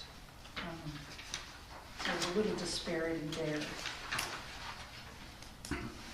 Again, without Googling the guy or knowing anything else, I presume on the face of what's here that he's a a storage enthusiast, I would double back to him and ask him to confirm whether he's actually an enthusiast or just storage. Ask him to provide his flammables and get his fire inspection done. And if that all pans out with no surprises, he'd be approved.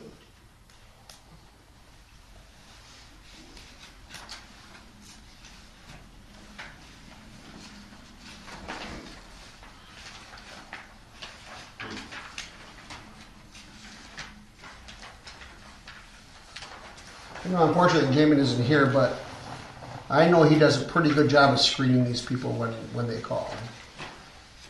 You know, again, we want to make this thing really, really nice. Residential building instruction, 5 employees.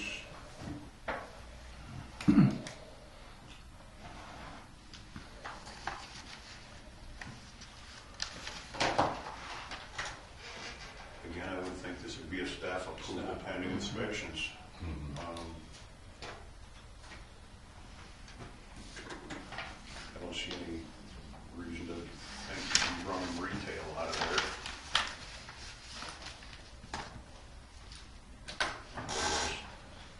Have any thoughts?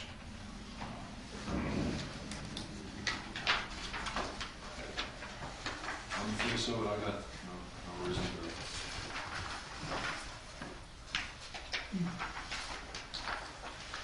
Okay, read ahead.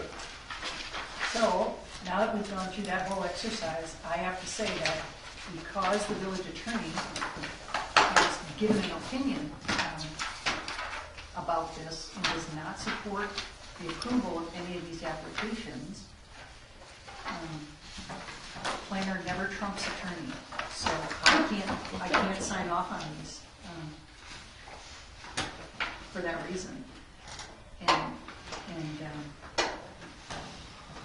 I think we're probably going to have to, have a little, conversation. Let Mike really develop his concerns, and maybe you should be in on that. Absolutely. See where that shakes out. But until he would endorse the issuance of the occupancies, I can't.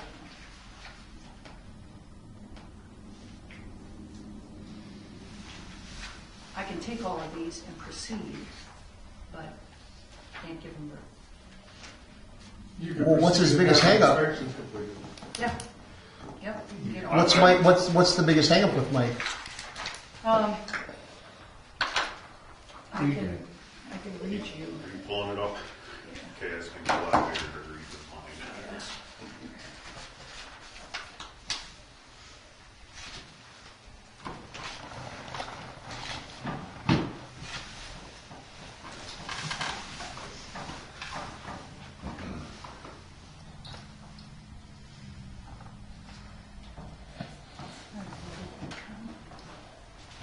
I got it pulled up if you want to, Go for it. or do you want to paraphrase it at all, or just read it straightforward, or? Let me just see. Here's what Mike Well, says. the He initial says- one and the reply.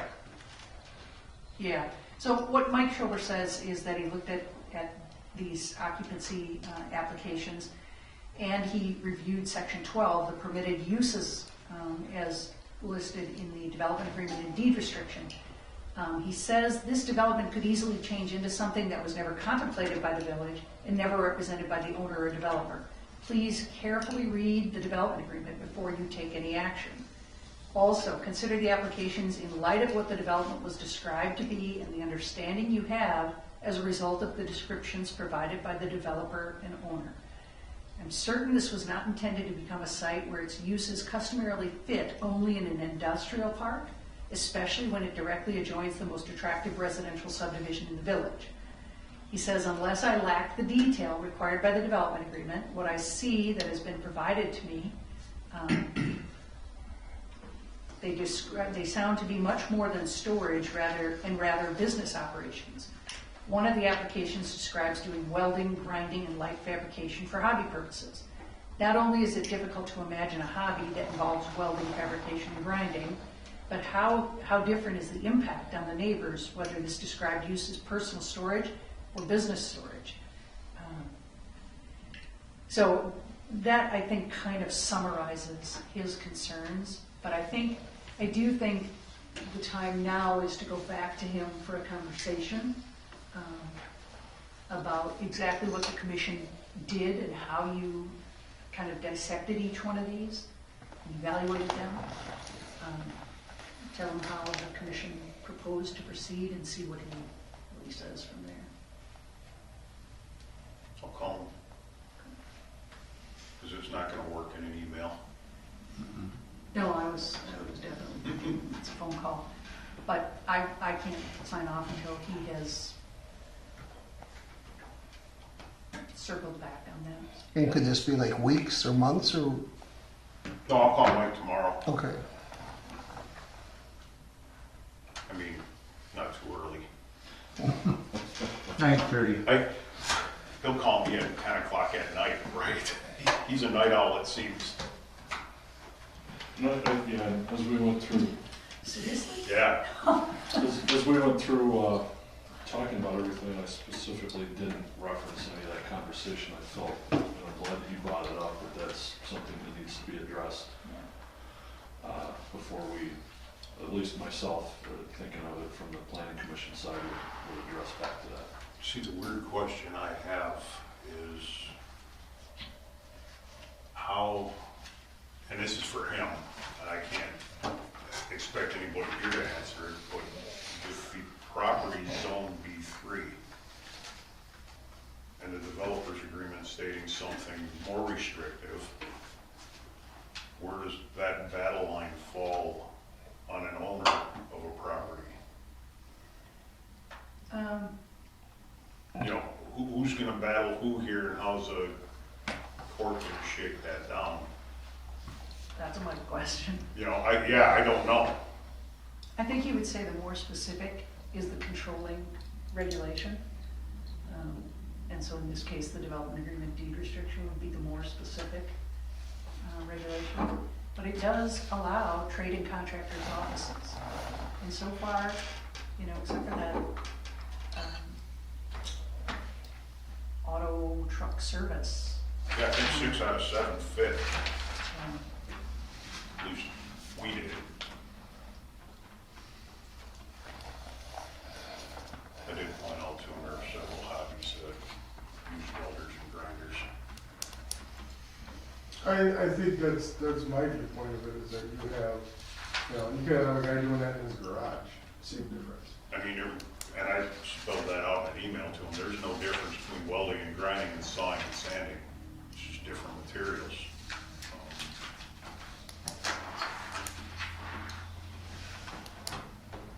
You gotta be real careful with what you restrict there. yeah. So I'll call Mike tomorrow and hopefully we have some resolution by Monday then. I'm sure he's gonna wanna think about it and talk to his brother maybe, or, I think it'll be helpful for him to hear how the planning commission broke it down and dealt with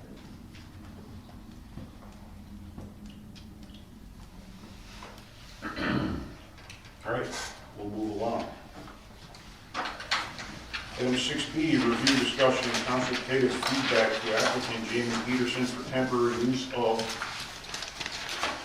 and the non-structural modifications to the 5-acre former dump property located immediately east of and adjacent to South 86 West 2880 Edgewood Avenue. Property owners Extreme Exteriors Incorporated. The property, bless you, the property is zoned R3 residential. Well, that's a great point. So I had looked back in my records through a couple of years' worth of information and did not find that this property was rezoned to B3.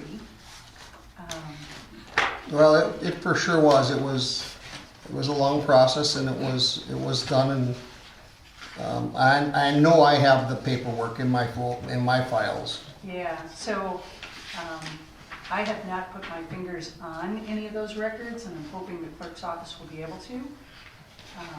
But I think what happened is, I think the Gleason, EEI, and this dump site were all rezoned to B2.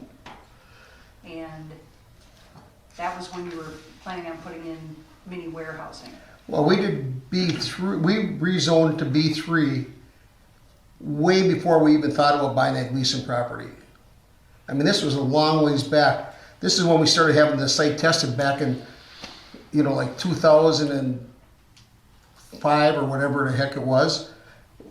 That was our original goal when I bought the place, was to do, and that's back then is when we started doing all these changes to B3. I think what actually happened is you changed the entirety of it to high-density residential, the four parcels to high-density residential. You remember that step? No, that wasn't me. That was when Gleason owned it. Okay. So That was done. he worked that over there, but we had ours done way before that. So then you guys came in and rezoned the entire thing to B2. Right. And then, when you came up with the condo plan, because the trade and contractor's offices is only in B3, you rezoned this portion, not the dump site, from B2 to B3. So I believe the dump site is B2. That's possible. We'll track those records down and they'll confirm that. So, but for the sake of this consultation, what we have is a vacant 5-acre site, and through it cuts the road that now serves the Lake Park Condos project. When they begin the construction of phase 2, which I guess is going to be pretty soon, it's going to displace all of the pallets and the stone and the materials, equipment, trailers, things like that are currently stored on the phase 2 site north of the existing buildings at Lake Park Condo. And they don't have a place to go with those right now. So they'd like to go over on the dump site to store those. And the location on the map, you can see where you would like to put some of that stuff would be kind of tucked down into the trees that are along Edgewood Avenue. Hopefully leaving enough trees in place to screen it from Edgewood. And then in green, he shows a wood chip berm that he would propose to build to screen it kind of to the east there. And then he would also like to be able to stockpile his topsoil from phase 2 on this dump site. He did reach out to the DNR about stockpiling and putting these non-structural other storage improvements over there. And the DNR didn't express any concerns with that. They gave some suggestions about putting a base down under the topsoil pile so when it's taken back out of there, it's not commingled with any contaminated soils, that kind of thing. But, so in the village's code, you have something called temporary uses that can be allowed. A temporary use can be allowed, can be approved at staff level if it's 9 months or less.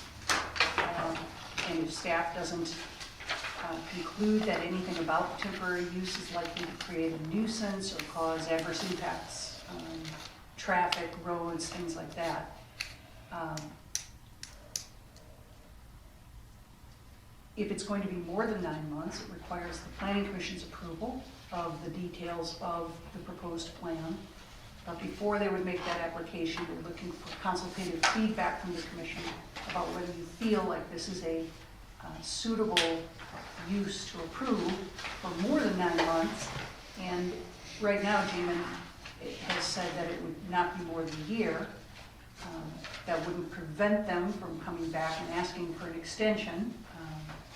But right now, the presumption is that they're talking about a year. So again, if they can live with 9 months, staff would expect all the same plans and materials that the Commission would ask for. If it's more than 9 months, it has to come to the Commission. I'll turn it over. Oh, the only impact that I was curious about was, I assume this is for EEI's materials and whatnot, and just that there wouldn't be any tracking when you go in and out of that site. I assume it would be a gravel access way that would get you to the trailers and the storage materials and stuff? we're gonna put, not a temporary road, because we don't wanna have to take that up and go through all this again, so it would just be driving over what's there. Okay. It's not gonna get mucky and rutted up, the backing problems on the Lake Park Drive or on Edgewood? Well, that certainly is not the intent. I mean, we do a pretty good job of trying to clean up after ourselves, but, and we continue to do that. It's stuff that we don't use, we don't use very, in fact, we're trying to get rid of a lot of it, because a lot of it's older material, and we just have no time to do it at the moment, and we want to get started on phase 2. So it's, in trailers, we're getting rid of probably 3 of them, so we only have maybe 3 or 4 more. There's no vehicles that would be stored down there at all. So I would think a little bit more detailed accounting of what actually would be parked and stored there, so that it doesn't, grow outside of the box that's shown on the map here, or enlarge your box. Just like I would say to your applicants for the condos, be completely transparent about everything that's going to happen there over the course of the next year, and account for that in an application to the commission, because I don't think from staff level we would approve it without kicking it up to them. I agree. Yeah. And the only condition, like I said, that I would suggest you'd be attaching would be with respect to tracking, to make sure that that's not happening. My concern would be Or burning. storing of the clean fill on the contaminated site. You would need some sort of barrier down. And the DNR says that too. Right. I don't know what would be considered a barrier, a tarp, 4 inches of gravel, I don't know, what's cheap? Just something to protect yourself. I think that's something that Jimmy is actually working with Joe Martinez, Right. to see what he would recommend, or what he would think would be the proper thing to do, so. Joe sure didn't seem to want to lend any real solid advice. No. I don't think he wants to bury himself when Yeah. we did what you told us to do. I wasn't thrilled with this answer, but there we are. Yeah, I'm sure even your guy over at PSI can tell you what would be acceptable. And we're still working on, they're still working with the DNR on that, Yeah. to take care of this contaminated soil issue that we have. And I think they're close to a resolution on that. They had to do more samples and all that other stuff. But yeah, if you're gonna store topsoil over there too, remember, it's gotta be stabilized. If it's out more than 2 weeks. Yeah, we'll need an erosion control plan.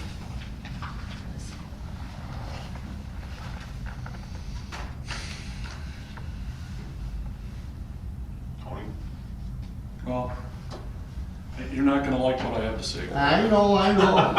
So- I know, I'm So good. first of all, only a couple of days to put this together, because we've only seen it for greater part of maybe 48 hours at the most. I've So- only seen it for, Well, it's only Less than a week. consultative, it's, no And action. I get that, so there's only been a little bit of feedback that I've been able to get, but I do have a multiple amount of members inside of Lake Park, and I haven't had a chance to go outside of Lake Park to talk to anyone, but they expressed concern with the visibility of moving that operation over, dust control, anything with noise levels of moving heavy equipment and stuff in there. And because there has not been a business plan developed for that site in the past, the inclination is to not allow a business plan to develop for that site until the remedial plan can happen for that site. It's 2 separate pathways there, but I'm not inclined to be in favor of it, simply because it allows business opportunity. It allows a business to start establishing itself for an operation onto that site, which has never been the case before. So once that business operation starts on the site, it's hard to try to redact that back. So if you're putting a business application in to basically be able to store materials, you're actually using that for the benefit of your business, of Extreme Exteriors.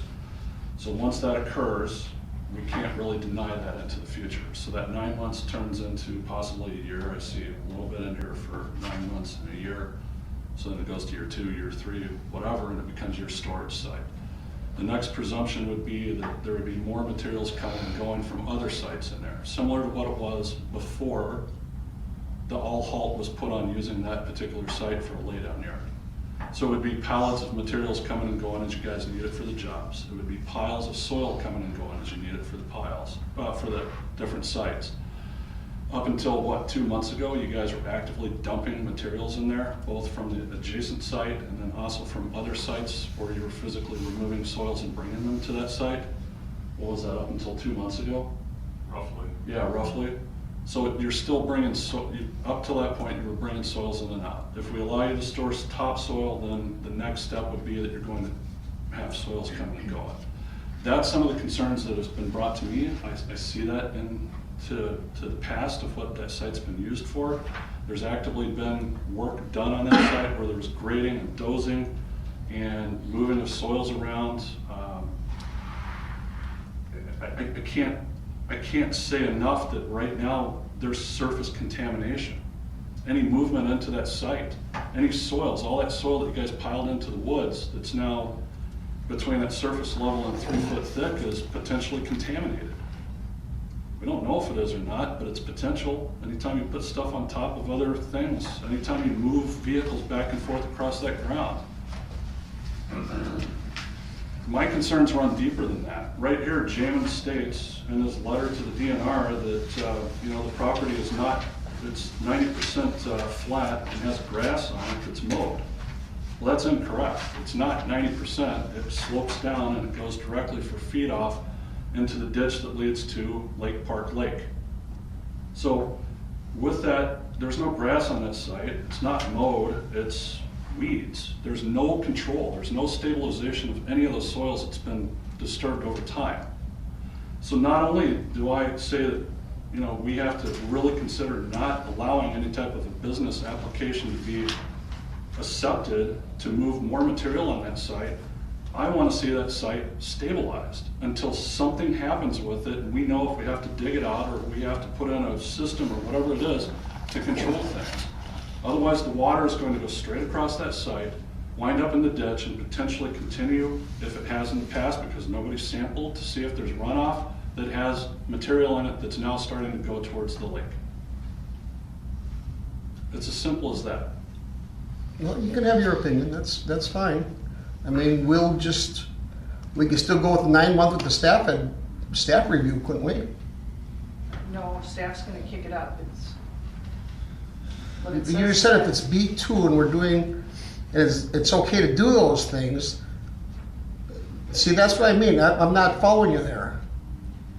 And it is our property. I'm sorry that you guys don't like everything that's going on, but if we're gonna all work together and live together, we're trying to make this really nice over there. We don't have to. We can take down that, we don't have to do that berm, we don't have to do nothing. We've got a lot of big plans to screen that whole area for you guys. But if you don't want to do that, right now the only screening that's Tony, that's put because in is knocking out that mulch pile that's sitting over there and put up a 2 foot little berm. well, that's not gonna camouflage right, give us a anything. chance to put a plan together. We haven't had that. This is a consultation, so I'm giving you my feedback. Well, and I'm giving you my feedback as well. I mean, the DNR was always, I don't know, Naomi and you guys always say what a powerful thing the DNR is, right? I mean, with the thing up by National Avenue, and they don't give you your blessing, but they say they have nothing wrong with it. He says in there 3 or 4 times, it's your property, do as you please. Just don't disrupt the landfill. And we're gonna take that for what it's worth. We're not gonna disrupt the landfill. We're gonna do everything that the DNR would like us to do. And because you guys don't wanna see a few pallets, you're assuming that why would we turn it into a full-blown operation when We've had this land we've never done nothing like that. Never done nothing like that. We've never used that for storage, for pallets or anything like that. Do you want me to show If you do want me could to show see, you aerial shots that show that can I show you some aerial shots when I bought that property? I mean,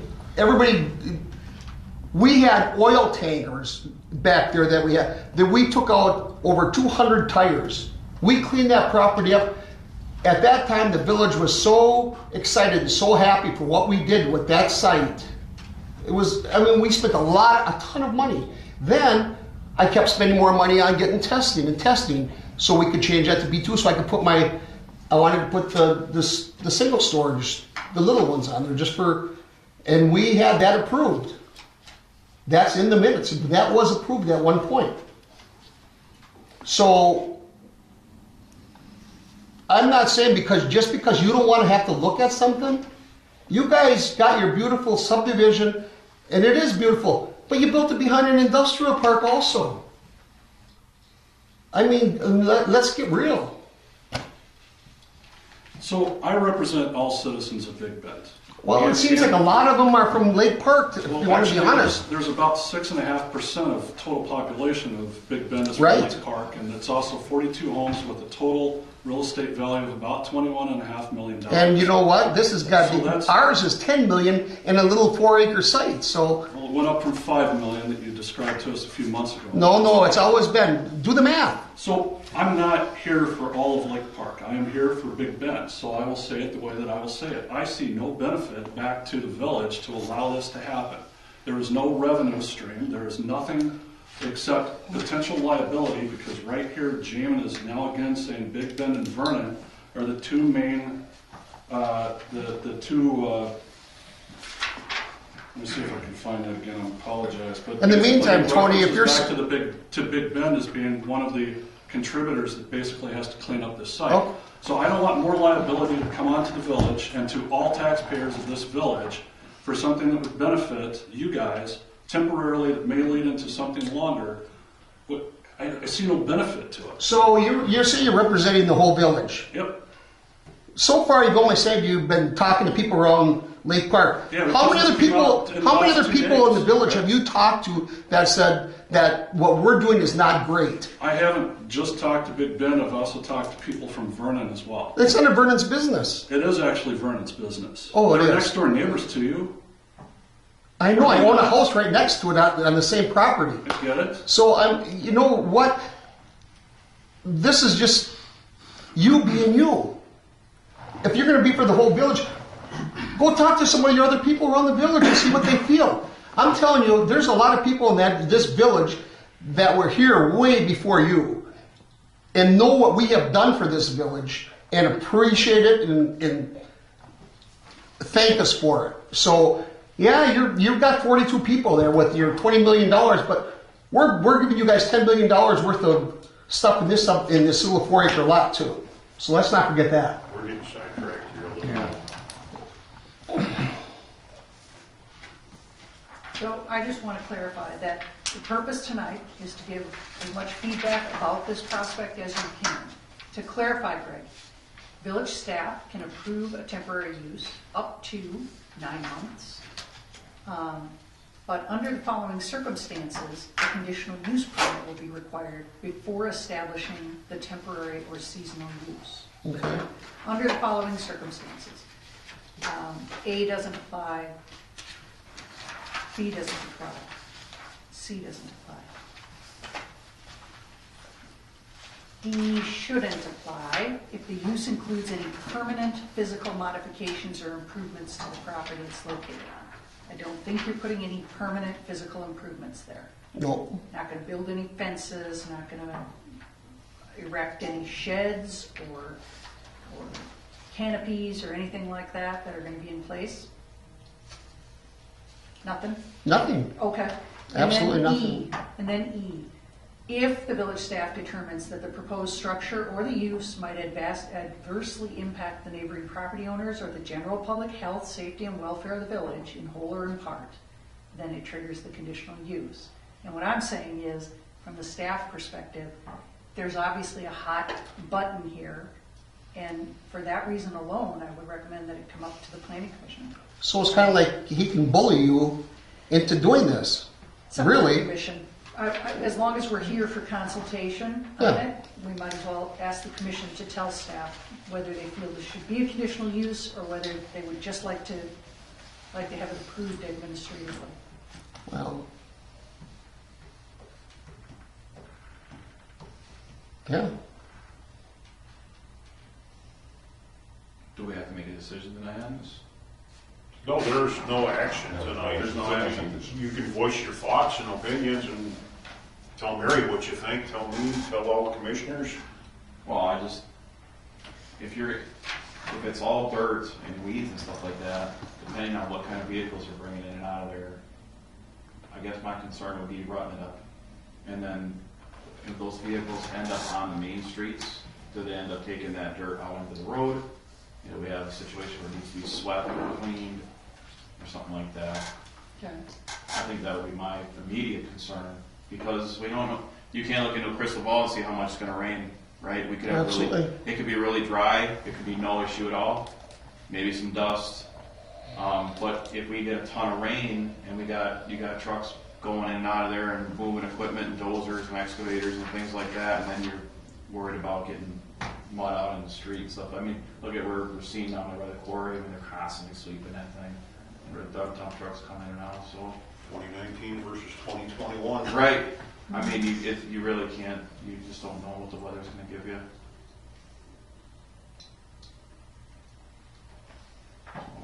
That's useful feedback, right? Mm-hmm. Yeah. Just to clarify too, with respect to your remarks, because we'd be reviewing this as a temporary use doesn't entrench a business. It has a sunset date on it.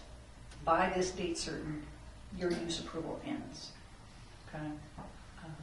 Now, whether they pull out of the site, on time is up to them, but the village does have enforcement authority after that to eventually move them out. We would have enforcement authority under the MS4 for just their, if they're dumping topsoil on there, it's not stabilized within a 2-week time frame. I would say too, like Warren said, is just if you wanted to make an approval to get topsoil and everything stored there on top of what could potentially be this contaminated soil, probably get some advice or guidance from the DNR as to whether or not do you need a clay cap or some stone or something like that. Yeah, we would do that with the DNR, and we'd also do Right, with our PSI, and would certainly work with Naomi. correct. That would be my advice, would just to basically cover your bases. I agree with you 100% So on you don't that. have something get mixed up and, That's not what we want. I mean, I agree. Would the conditional use grant have a sunset date as well? Yes. Yeah, it's still a temporary use. Right. Okay.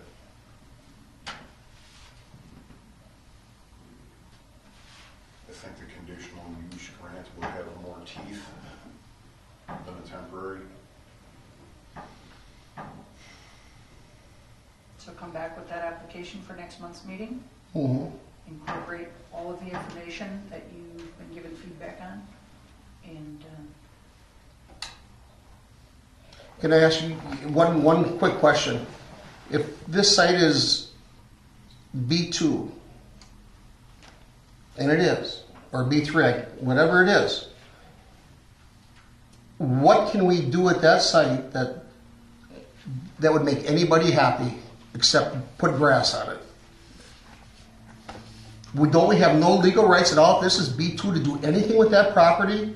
yeah, you can I mean, develop any of the There's uses a in the difference B2 between legal district. rights and environmental rights. well, but see, the environmental rights we're taking care of. I mean, we're taking care of that issue before we do anything over there, before we even ask to do anything. We're working with the DNR. We're paying a lot of money to an engineer. That's what we are doing. What I'm saying is, I bought this property with B2. said that we could do certain things. Now, whatever, doesn't seem like we're gonna be able to do anything over there. You can submit a bona fide application for a business development of some sort on that property. I understand And we can that. process it, but it's still all gonna require that the, that the underlying. Well, that would have to, well, we wouldn't even go that far unless we did have that. Okay. Unless the DNR gave us their blessing to do what we have to do, we wouldn't even pursue that. Period. I mean, why waste the money? But assuming they would do it, and we did whatever it takes to have it done, I think we're gonna get caught doing anything over there because of Lake Park development. Am I right, Tony, or not? You're not. You've actually gotten a lot of good comments about the job that you guys are doing over on. But I mean, on this particular site, the dump site. Yeah, as long as you guys develop it correctly. I mean, we went through a lot of trial and tribulation to talk about following the proper methodology and to follow the guidance of the engineer and the planner to make sure that you guys were doing this current project correctly on the condo lots. I'm not going to stand in your way of developing that. I don't think anybody at Lake Park thinks that that's just going to remain an open, blighted lot. We don't But these are want it to be. these are the first steps to do that. For what? We have to get our stuff out of there. We put it there temporarily for 9 months or whatever it is, so we can. And as soon as the DNR gives us some guidance or the engineer of what we have to do to make that site usable, I mean, what else do we do? I go back to the same thing that I said, that once a business, if it's through a conditional use grant or conditioning or anything else of that matter, or if it's through a business application that starts getting a foothold, and if you guys can't figure out anything else to do with it, it's just going to become your storage lot for landscaping. No, And that's one of the- because you that's guys one of the control things- that. That's one of the things that everyone in Lake Park does not want to see, or at least the majority. I haven't talked to everybody, maybe somebody would like to see. Well, it. at I one don't point, and you wouldn't have really liked that, we were going to put all mulch bins back there, and that was okay. But this was back when we were trying to figure out what to do with this. When I bought the land, okay, the DNR says, okay, you buy the land as long the thing you would like most was to have it asphalted and capped completely. Then there's no water runoff or anything as far as going through the topsoil. That's what they wanted. That was their best case scenario. So okay, if they want that, well, what are our options? Well, one was those storage units. One was those mulch things, or we could sell mulch over there. If we would have did that, that would have been way worse for you guys than. You guys already had scheduled to put in many storage warehouses, little strip mini warehouse. Right, we did. For rent. Yeah. There was no opposition to that. No, I know. I'm just saying before that. The opposition started whenever it was realized how potentially severe the contamination is under the ground. Now we've found surface contamination, which gives us an extra layer of issues because of runoff. Because we know now that contamination is not 12 feet under the ground. We know that it's less than a foot. But that was and everybody even said this. That was so minor. That little bit that was in there could happen without a contaminated site. Even that's how little was on that testing. Right or wrong? I don't know for certain on that, to be honest. You should know that, right? Well, that's not my expertise. Oh. I Well, don't anyhow, I don't remember the level. I mean, it was right there. I mean, it was almost like borderline. Yeah, it was unexpected to find it there, and because nobody knows what the condition of the rest of the surface area is, my concern is, until there's either testing done to prove it, there needs to be stabilization put in. There's no stabilization to the site. There's nothing to control runoff. I have video and I have pictures showing what runoff looks like from that site, and it's conglomerating and it fast travels down to the far corner and it goes into the ditch and straight into the lake. Or wouldn't you like us to fix that? I would, but the first step is to try to stabilize the site until we know if it's gonna have to get dug back up, or what the next steps are with that. If we start placing more things on top of that, including, not permanent improvements, but putting in potentially gravel and putting in, I'm assuming that you're going to want to expand out that pad that's in the woods. It's not going to contain all the pallets that you guys have over there on the other side. If you bring more stuff in, then it clouds up the site and potentially offers more things that's going to have to be physically removed and disposed of. Okay, well, I know, I'll get the application together and see where we go from there. It's just hard to come in here, we're always having these pissing matches, excuse my language, it's frustrating, it's very frustrating for me.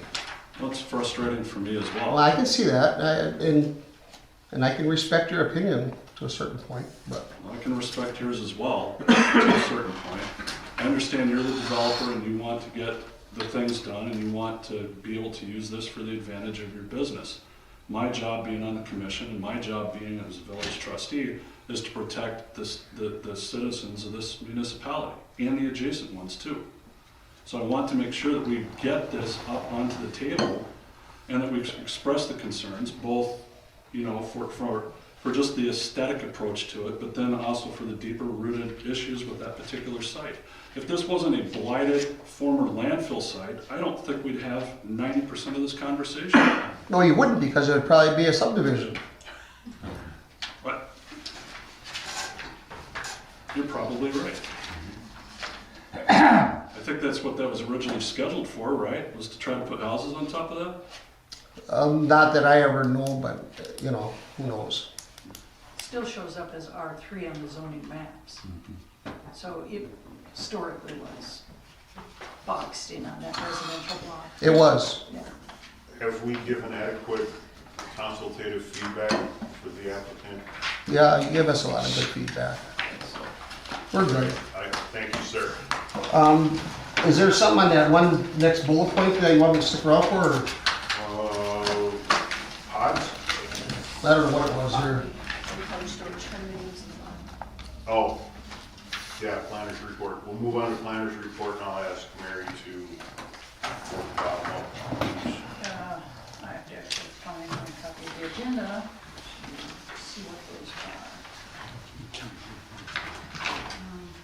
Update on completion of improvements. So Naomi shot an email, I believe it was earlier this week, just confirming that from her perspective, except for a couple of, minor spring work that needs to be done, everything is according to Hoyle for phase 1 over there. I had one comment to add on that. You give me a minute. Take your time. Um, I'll just talk about. Wilhelm did a Yeah. erosion control inspection. And he. After my email. Yeah. There is a lot of it that, and we did try to figure, but the ground's frozen, there's not much we can do. He understands. Okay. But he said he noticed that it was spilling out onto the driveway and running out into Edgewood, that it wasn't going where it was supposed to be going. I understand you plow snow, you move things, and then it freezes and creates its own waterways, but Is that the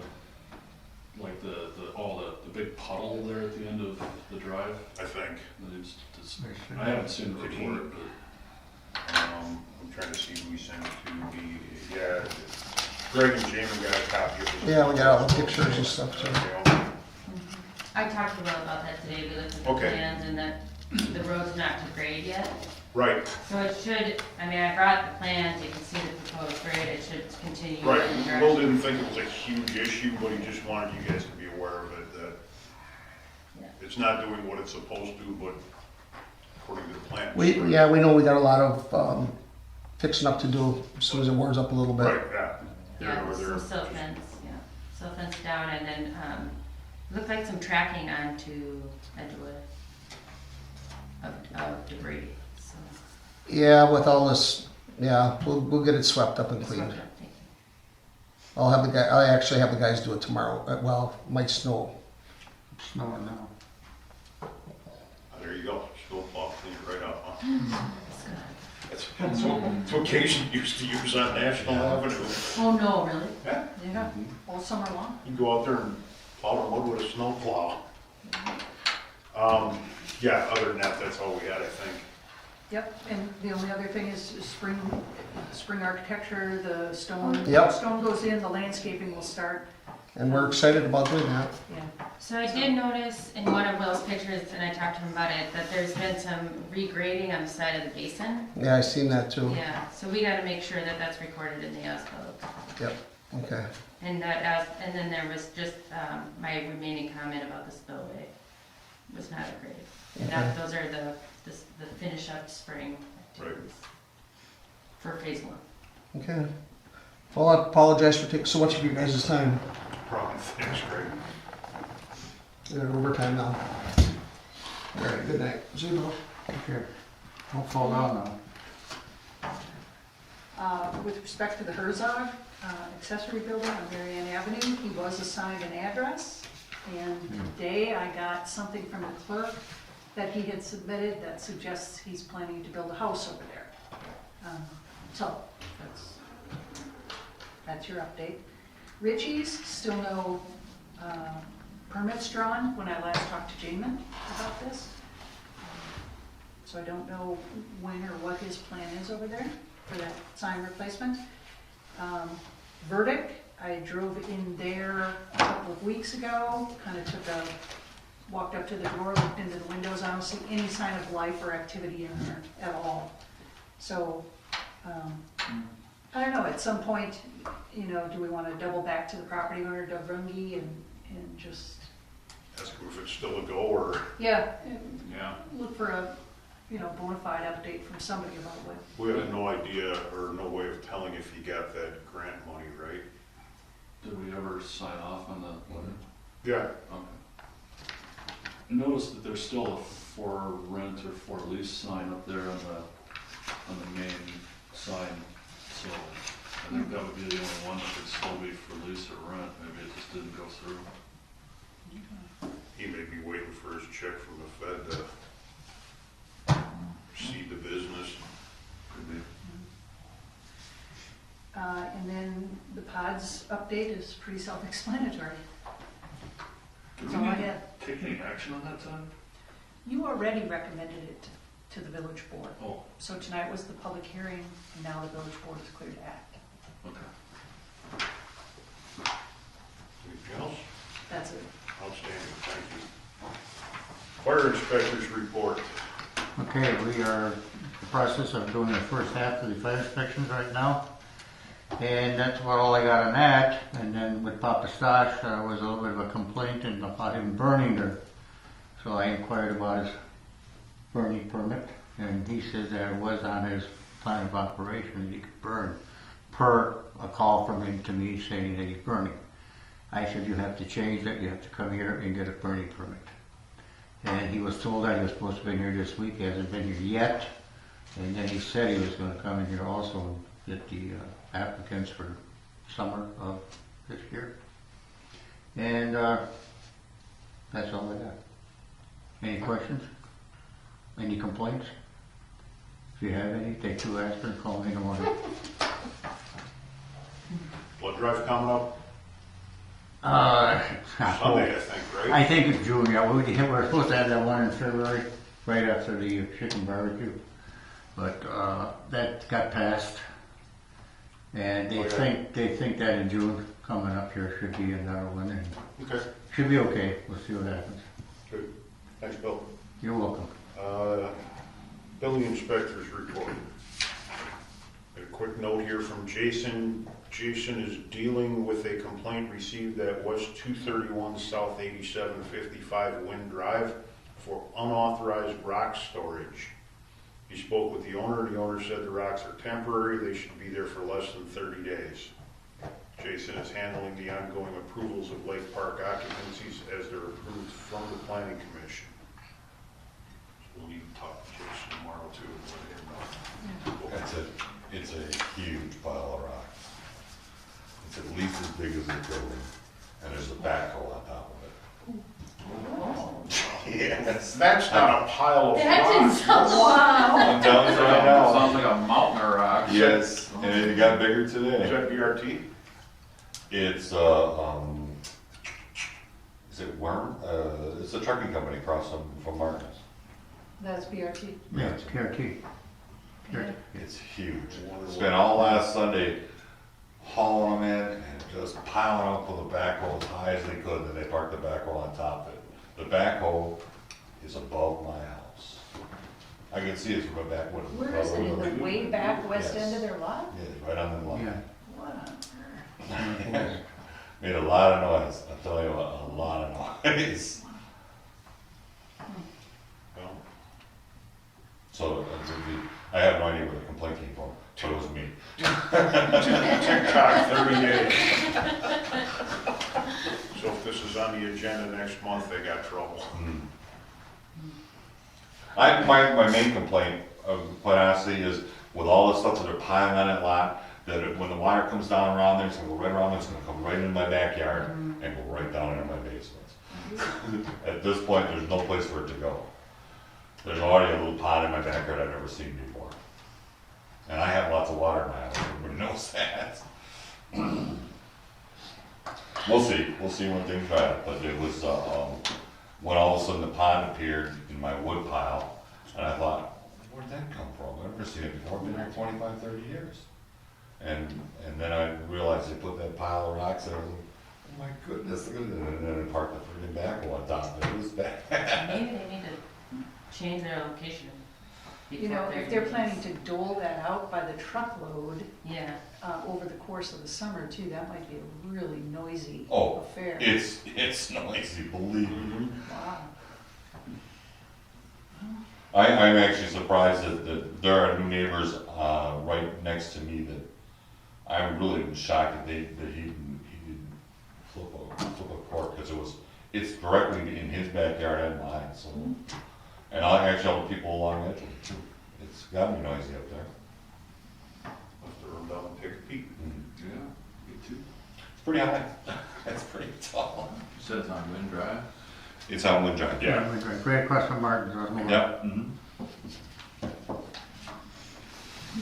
Not that it makes you feel any better, but it actually sounds like it might look pretty cool. Well, Giant, you wanna- giant thing, but I'm not gonna Go ahead, excavate Tom. it. Do a little rock climbing. Yeah. If you wanna see another bigger backhoe on top of a wood pile, go Yeah. by Hagen over here. Yeah. And I mean, that wood pile is Oh, yeah. about maybe what, 500, what? That's huge. How did they get that up there?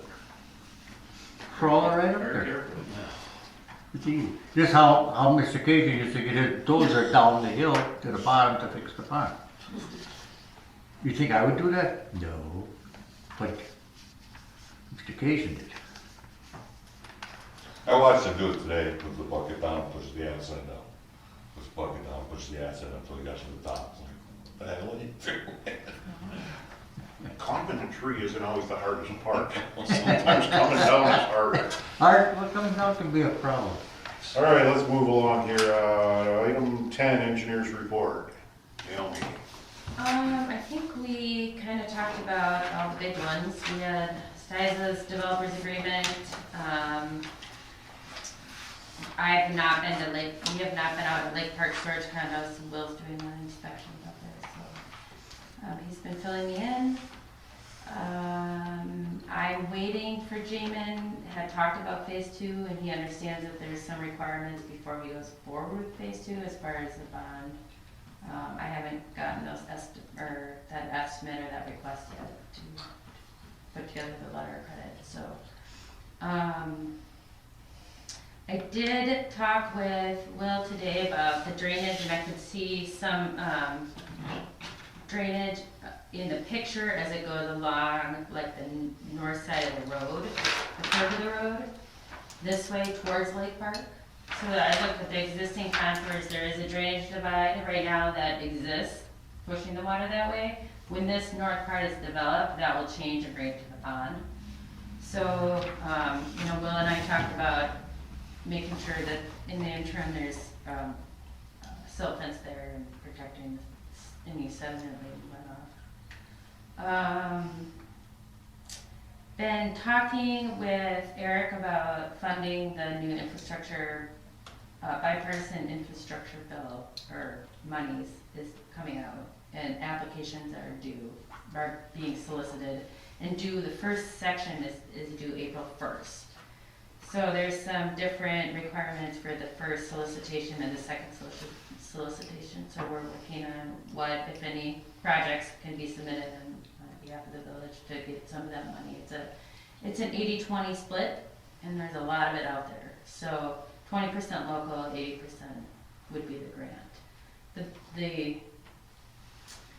The tricky part is that you have to follow DOT specifications and guidelines, which means it's typically more in engineering costs. We have a group in Milwaukee that does DOT work and is kind of providing us with estimates. And we do our estimates in municipal engineering way. There's typically going to be a little bit higher, but they're going to take a look and provide the estimates so we have a good idea of what it will actually cost to meet these grant requirements for the federal funding. And who can apply, what the village would have to do as far as advertising, things like that. So we're working on that, thinking about what we can do. And then Sherry Avenue is Road Avenue? Sure, Evan. Sherry Avenue. That bid was accepted for the road work, and the village has a portion of it that's going to be funded by the Albert grant. And that's a 50-50. 50-50. So we're getting like $30,000? 37? 37 Maybe 37-ish, yeah. for that project. And our portion of that road is only 72, It's 74. almost perfect Yeah, for a it's almost 50-50. exactly 50-50. It works out really Yeah, well. is how the bids came back. So there might be, I was talking to their engineers both, and it might not include shouldering and some other things, because they do that separately. Right. So we'll see how it evens out, or pans out. It's kind of exciting. That's it, I think. And we really want to get that bipartisan infrastructure money for Yeah. Big Bend Road especially. Yeah. That's going to be a very expensive road. And they're not kidding them over there when they say it's bumpy. I feel pretty, Go walk it over those culverts when trucks go by. I feel bad about for the trip. I Feel just like on you're on the snowfalls, old, man. Jeez. Black Yeah, it's- Bridge. Yeah, for sure. I think we're looking at replacing those culverts this year, getting that part done, and then doing the whole road from town line down to ES, hopefully yeah. next year. Yeah. And then we'll be on to Mike's subdivision. Is it Windwalker? No, No. no, they're fine with it. Jeff says they're fine with it. I got any other questions? No, thank you. Item 11, correspondence. Have anything for us? Okay. Sounds good. Mike? Make the motion to adjourn? Further discussion? All in favor? Aye. Opposed? We are adjourned. Anthony, you're on. Please. Thank you. I was just giving short people trouble before, so. Yeah, we're good for that. Do you want to hold on to this? Makes us tall people feel needed. Advantage.